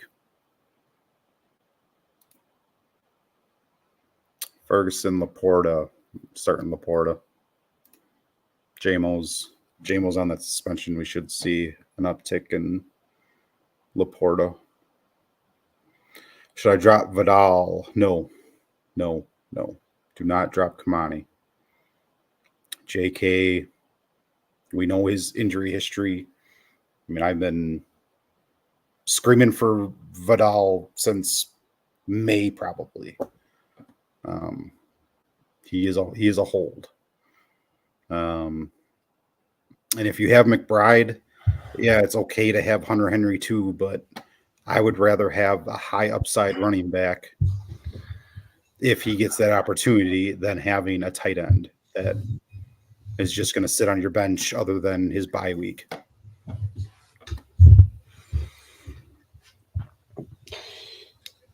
Do you know we started the stream in the top of the first? Yeah. Game's over. Yeah. Hey, we're at 3 hours, 8 minutes, and 31 seconds. Maybe if we had it your way, we'd go all the way to tomorrow morning. Hey, that's what it is. I'll be here. SoCal, Tillman, he's agreeing with us. Tillman over Eckler. I wonder if the Wolf heard me say with the Eckler. Why he liked Eckler earlier. It's all right. Oh my God, these guys. Tim Patrick here. He could be sneaky. I don't know if I would start him, but I mean, in like a DFS spot or something, he could be a sneaky guy. Well, last night, Auteur Goat's not the first person to bring up Timmy Patrick. I brought him up the other night. Or Well, last week. the only reason why we brought him up last night was because someone mentioned Tim Patrick in the chat. We didn't just come up with Tim Patrick out of thin air. Tim Patrick, man, like again, a great feel-good story. You've got Amon-Ra St. Brown, you've got Sam Laporta, you've got 2 running backs. Where's Tim Patrick's not fitting into this plan? Not for anything significant or that relevant. Let's put it this way: Tim Patrick is going to be exactly what Jameson Williams was. Unreliable, but he could score. Bayou, hey, nice to see you in here. Against a tough team, at least a tough defense.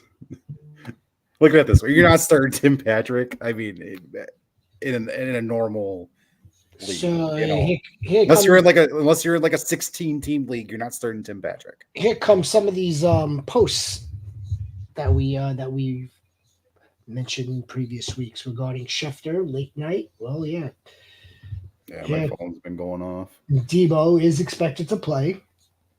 Jacoby Myers listed as questionable for Sunday's game. Is expected to play. Ladd McConkey listed as questionable for Sunday's game due to a hip injury, is expected to play. Nice. Some of these are coming in. Ravens, Zay Flowers listed as questionable for Sunday due to an ankle injury, is expected to play. All right. Need 4, Olave, Waddle, McMillan, Devonta Smith, Dobbs, Debo is 1. Waddle's 2. Devonta's 3. And I'm going Olave 4.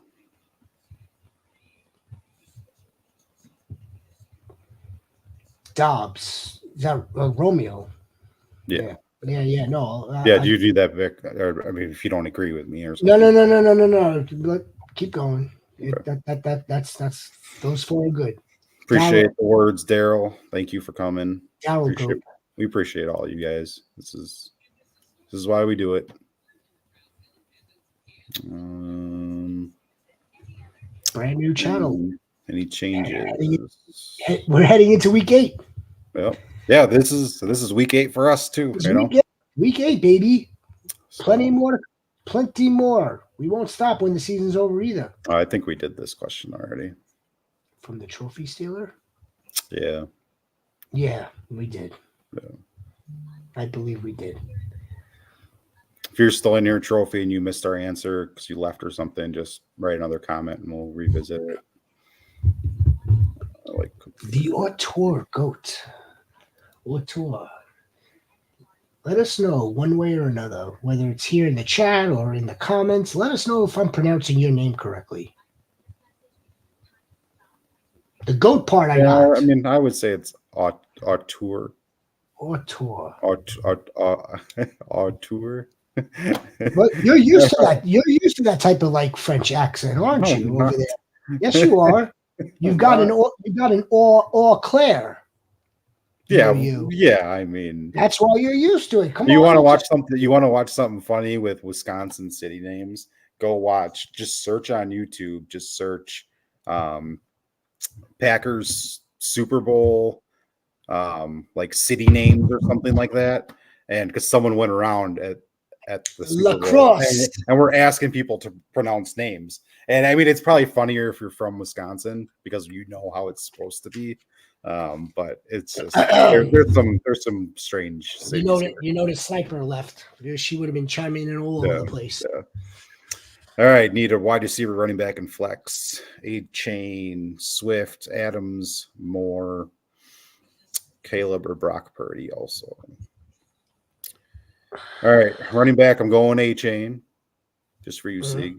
But that's not going. No, don't. It can't. But be that's not just just me. just not just for you. It's because it's the better play. It's the play.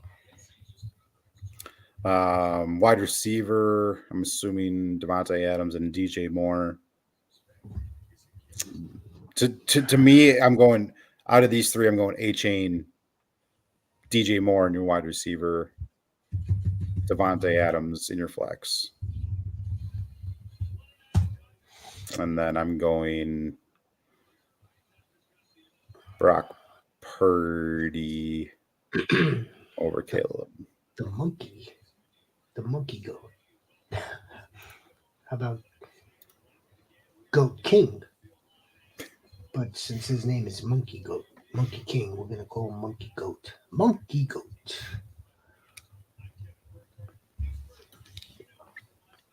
Do you agree with that, or are you doing something different? Or Well, it's A-Chain for sure. Now we're talking either Javonte or DJ Moore. I would probably lean. That's got to be close. That's got to be close. I would probably let's go Javonte Adams there. I'm not sure if you said Javonte or not. yeah, I said A-Chain, Javonte, and DJ Moore as the three. Yeah, that's it right there. And then we'll And then go. I'm going Brock over Caleb. In this one, I would probably go. It's with close. Brock. I would go Brock as well. And Njoku. He's the one that stands most favorable out of the Browns pass receivers. Yeah. He's the one.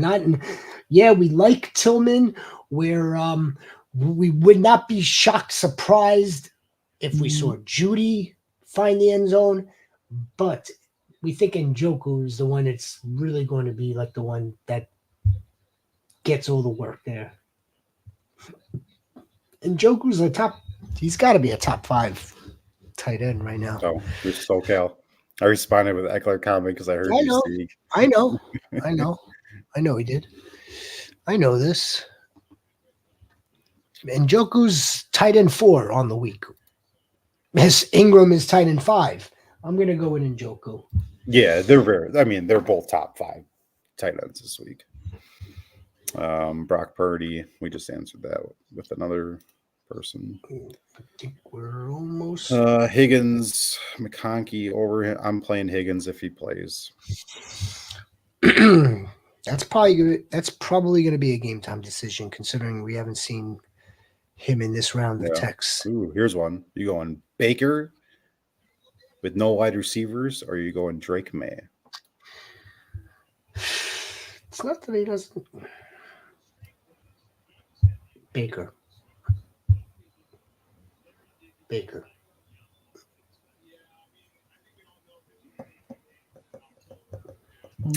What are you gonna go with May because he's got some rushing upside? It's close. They're still playing the Jets secondary, even though that's not even the same vaunted Jets secondary that we've been accustomed to seeing over the last season and a half. I'm gonna go Baker here. They're still playing the Jets unit that's still ranked well.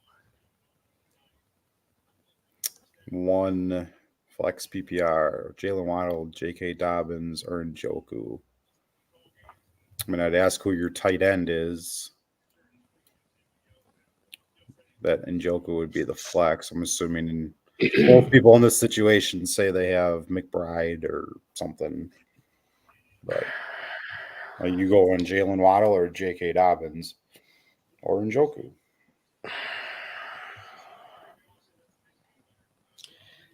In the flex situation here, I think I'm going Waddle, I think. J.K. Dobbins is in the flex.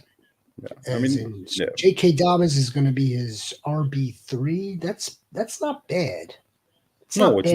And he's got a good matchup, but I think he's slowing down. I don't trust him. That's a different story. That's a completely different story. Go get yourself Kamani Vidal if you don't have him already. You should, 100%. Yeah, still Jalen Waddle. Still Yeah, Jalen Waddle. That 5 points that he gets catching the ball, his 5 balls, his 6 balls, that could be the difference in winning this week. That's the way I'm going to look at it. O'Toole. That's how you pronounce his name. You're a goat. That's how I pronounce it. O'Toole. That's how I pronounce it. Clip that. Kyler Murray or Tua this week. We've had this question a couple times tonight. I think we're kind of in consensus with Tua.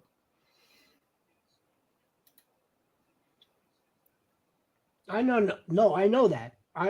You did mention that it was like a potential sneaky play. Potential. Yeah. That's what triggered it. I know you weren't suggesting it.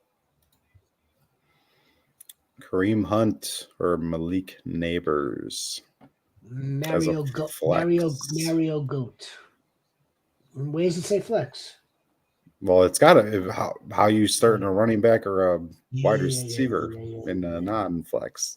Who are the other wide receivers where Neighbors is now a flex option? And who's your other running backs that Hunt's your flex option? No.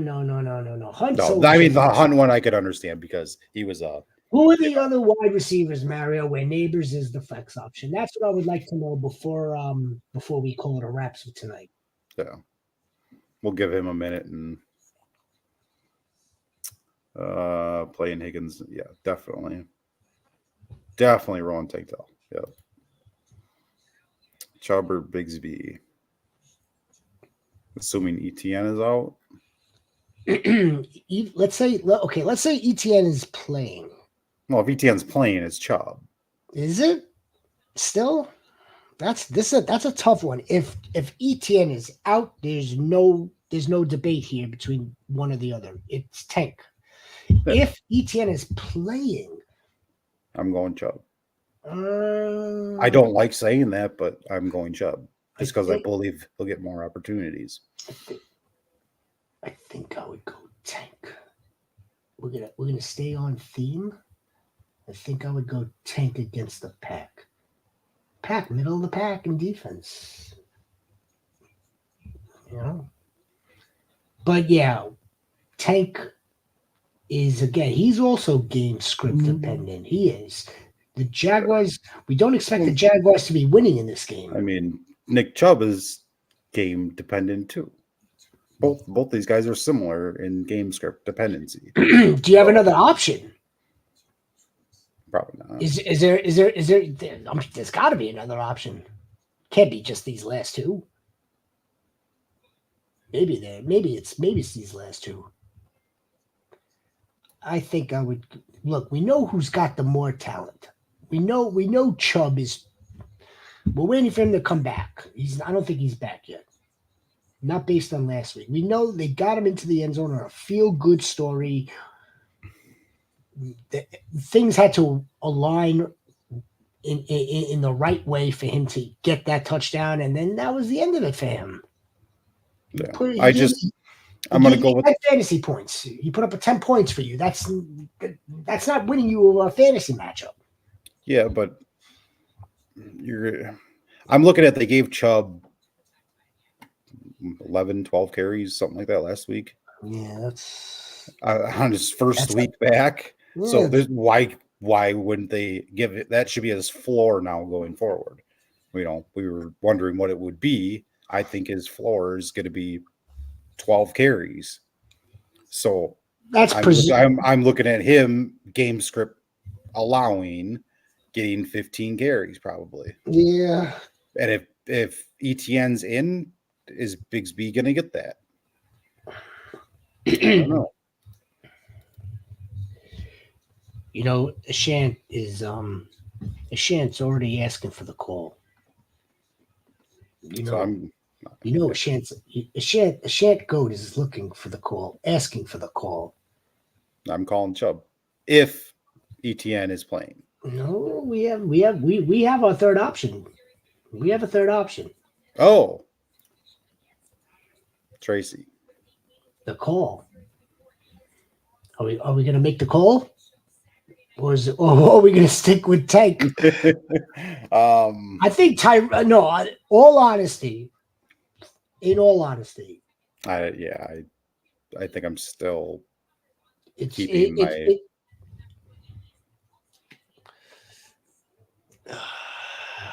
This Chubb is going to be like the.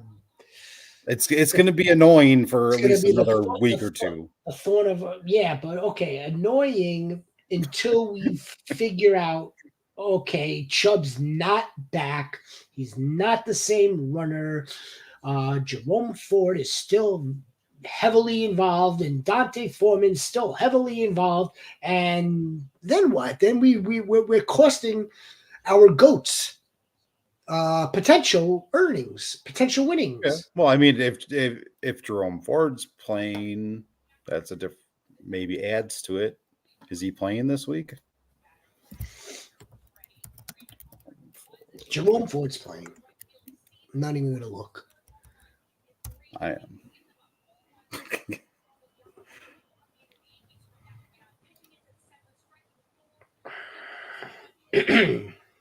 That's from last week.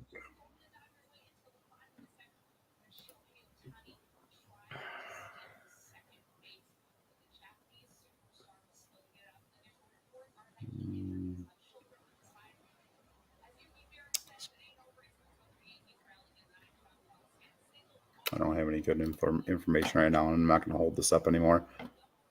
IDub said Ford is out, so I'm assuming he's going to be out. I haven't heard anything differently, so I'm going Chubb over all these options. Ford is out. What the fuck? IDub needs one PPR flex spot. Chubb, Hopkins, Keenan Allen, Ricky Pearsall. I think I'm going Keenan Allen. Over Pearsall for sure. What was the other option? Chubb and Hopkins.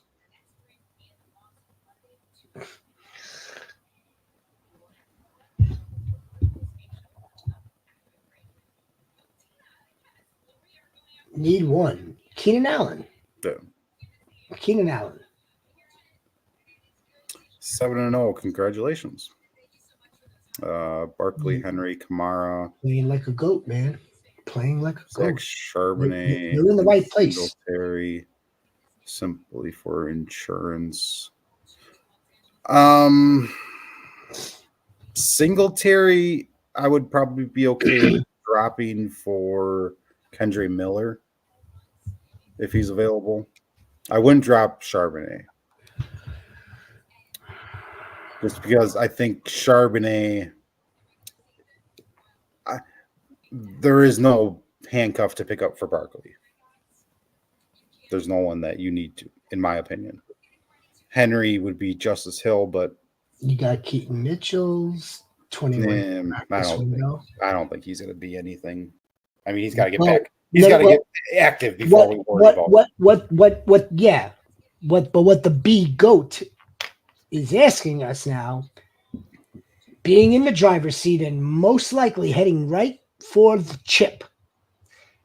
Now he's trying to. Now he's playing 3D chess for real. Yep. So, which one out of these three running backs would be the devastation to this championship effort if they went down? Which one do you need to protect the most? Ideally, you want to protect all of them, but the thing is Barkley doesn't have that clear handcuff that would produce the same or close to same. No, Henry doesn't have a clear handcuff that is going to produce the same. Kamara does have that handcuff, in my opinion. Kendre Miller. anywhere I own Kamara, especially finding out about that hand, if I don't have Kendrick Miller already, I'm asking to lose. So I would personally drop Singletary and pick up Kendrick Miller if he's available. If he's not available, then maybe I think about just trying to get a Justice Hill. But to me, Kendra is the one that can step into the role and I think produce similar. I don't think that Justice Hill or Keontae Ingram, whoever is going to produce like Henry, and no one's going to produce like Barkley.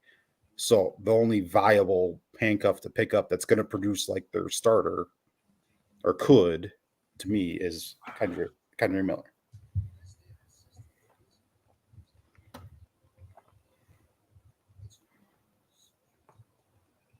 I'm mostly bought into it. Mostly. And I definitely see the logic behind it, the strategy behind it for sure. We know Gainwell. So he's that's just there that's not the replacement for Saquon Barkley. Yeah, Gainwell's nothing though. That's not the replacement. The question, the $1 million question, really, not the $1 million question. The question becomes, would Will Shipley take the early down work? And even if he does get the call, let's just say, yeah, okay, fine. That doesn't mean that you're all of a sudden filling the Saquon Barkley production. It really doesn't. Now let's move over to Baltimore. Justice Hill is not that runner like Derrick Henry is. Neither is Keaton Mitchell. However, Keaton Mitchell has a different element to his game. He really does. He's a pretty good outside runner, explosive outside runner, where I think he would not necessarily fill the Derrick Henry production.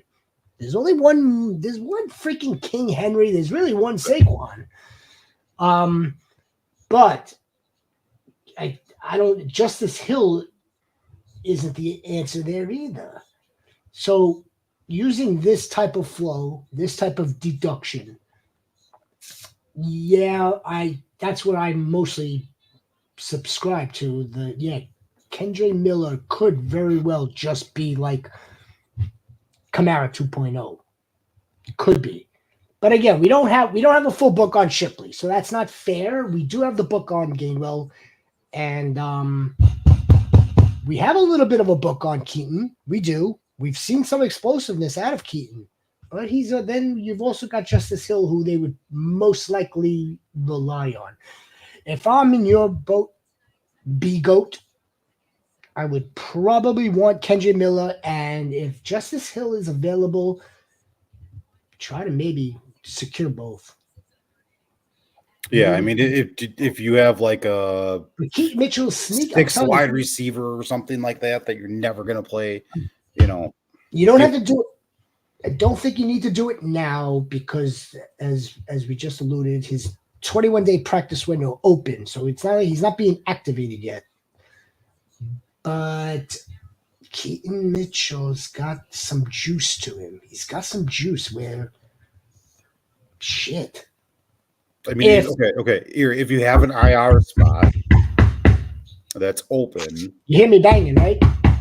Yes. Knocking on wood. Use if you're gonna drop one of these guys, drop them, pick up Mitchell, put him on your IR, and then go pick up Kendra Miller. That way you get them both, and then you can make the decision later on about, I mean, to me, if Henry goes down, it's a big cluster of running backs that we're not going to be able to figure out. Solo Goat is a big Ravens guy. He'll be able to share his thoughts on whether Keaton Mitchell could add some zip. So the bottom line to me is that there's no clear cut. I mean, if Kamara goes down, to me, it's Kendra Miller. Yeah, well, that's why with a little bit of Taysom Hill. With the other ones, it's who knows what is going to happen. You Did know, you just say the no, I did you just say the forbidden word on the show? no, I muted myself. I said Okay. hula. No, not that. You could. I don't. The real curse word here was the Fugazi guy in the Saints. That's the curse word. Oh, Taysom. Yeah. All right. If T. Higgins is out, Andre Hopkins, Pittman, or Bucky. What are you doing, Sieg?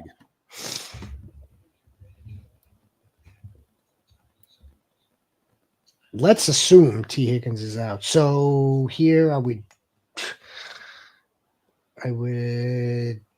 cross my fingers with Pittman. Me too. Kraft or Hunter Henry? Tucker Craycraft, Hunter Henry. For reasons that we've mentioned before, just not with Hunter and Kraft. I'm gonna agree with you there. We're talking volume potential here, and Kraft has got a whole slew of talented wide receivers around him. People picking up wide receivers on the Bucks and deep leagues. Yeah, I am. I'm one of them, Autor. I picked up Sterling Shepard. I mean, and even non-deep leagues, I think people are scrambling to get them. One flex: McMillan, Tillman, Otten, Tolbert, Mostert. The interesting one here to me is Mostert.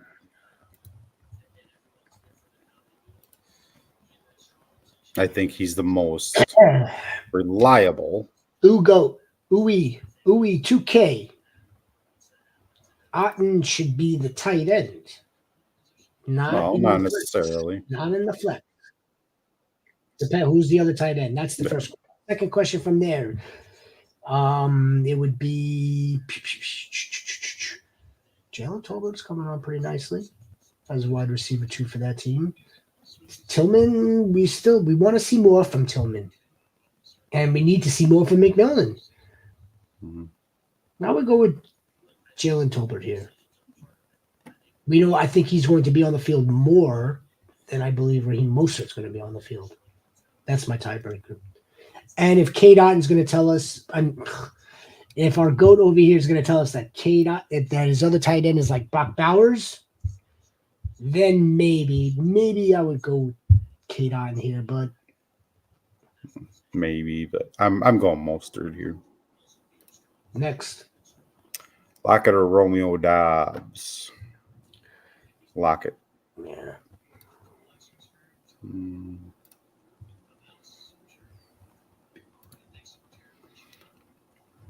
You're zipping through. Yeah. I'm just kind of reading them as I go, and if it's not a question, I'm just moving on to the next one. 12-man full PPR. Traded Pacheco and Kirk. Got Pollard, Brian Thomas Jr. Yeah. I mean, Brian Thomas Jr. over Kirk has been clear this year. And you're getting a starting running back in Pollard over Pacheco, who's injured. You've got the only offensive source on the Titans. I mean, even when Pacheco comes back, I still think you came out ahead in this.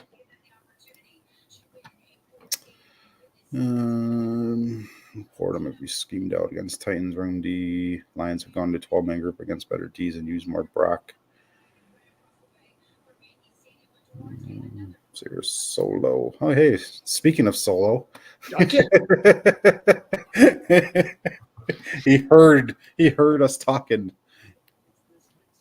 Ricky Pearsall, Troy Franklin, or Mark Andrews. I'm assuming Mark Andrews. In my second flex spot 14-team league PPR. Ooh.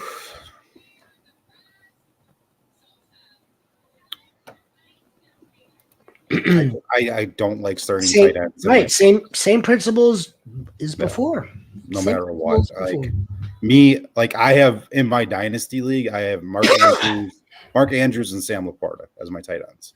I pick one every week unless but in the second, I'm desperate for a second. In the second flex, though, second flex, It's not the first one. So Even he's in the already, second flex, I don't like it, but I think I would take Andrews over Pearsall or Troy Franklin, though. That's what I yeah, think. Pearsall I need to see more before I can trust him. Yeah, I'm going to go Mark Andrews here too. Because I think Troy Franklin's on his way up, but I don't think he's there yet, even in a 14 team. Hill is an important handcuff. Barkley is an important. Chevrolet has got back. Walker. Yes. And here's what Solo said. I think Keaton Mitchell is still some time away. He probably won't be as effective as he was last year. That's why they drafted Ali and re-signed Hill. Agreed. Bench one, Connor Pickens or Brian Thomas Jr. Who are you benching? Benching. I'm benching Brian Thomas Jr. because of the matchup. Pickens because of the matchup.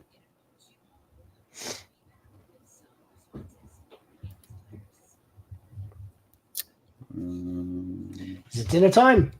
It's on. We're getting there. I think it's dinner time. The The shepherd needs to eat. McBride is my tight end. It's always whenever someone is starting the tight end in their flex, it's always McBride that they have as their first tight end. I don't know why. It seems like every time we ask that question and people respond, it's always Trey McBride. And I have Ingram and other flex. So wait, it's a lot of tight ends. Is that? Yeah, so that was this. So you'd be right. Yeah, I'm going Mostert there. I want to thank everybody for coming in this evening. I really do. You guys have been fantastic. I want to thank my partner here, the Jonesy Goat, the stuff that he does behind the scenes. Harrison Jr. For this channel, it would be Harrison Jr. Oh, wait, Harrison Jr. again with Rashad White? You're playing Harrison Jr. every week. I'm sorry. I think we're almost at the point where it's again, you got a stingy defense. Cardinals, I'm not sure if they're going to travel that well. If they've traveled yet, they probably. Well, everything about us tonight has been saying the Dolphins are going to be on fire and scoring points. So that means Arizona's going to score points. I bet you and they're not going to score points without getting Marvin Harrison Jr. involved. I bet you the Dolphins even have a crowd tomorrow. That's right.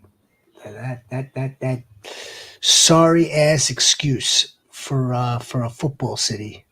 I'm going Stroud here. Yep, Stroud. You white there, right? Still Goat, appreciate you, Still Goat. We appreciate you. And look, the Solo Goat, big Solo Goat.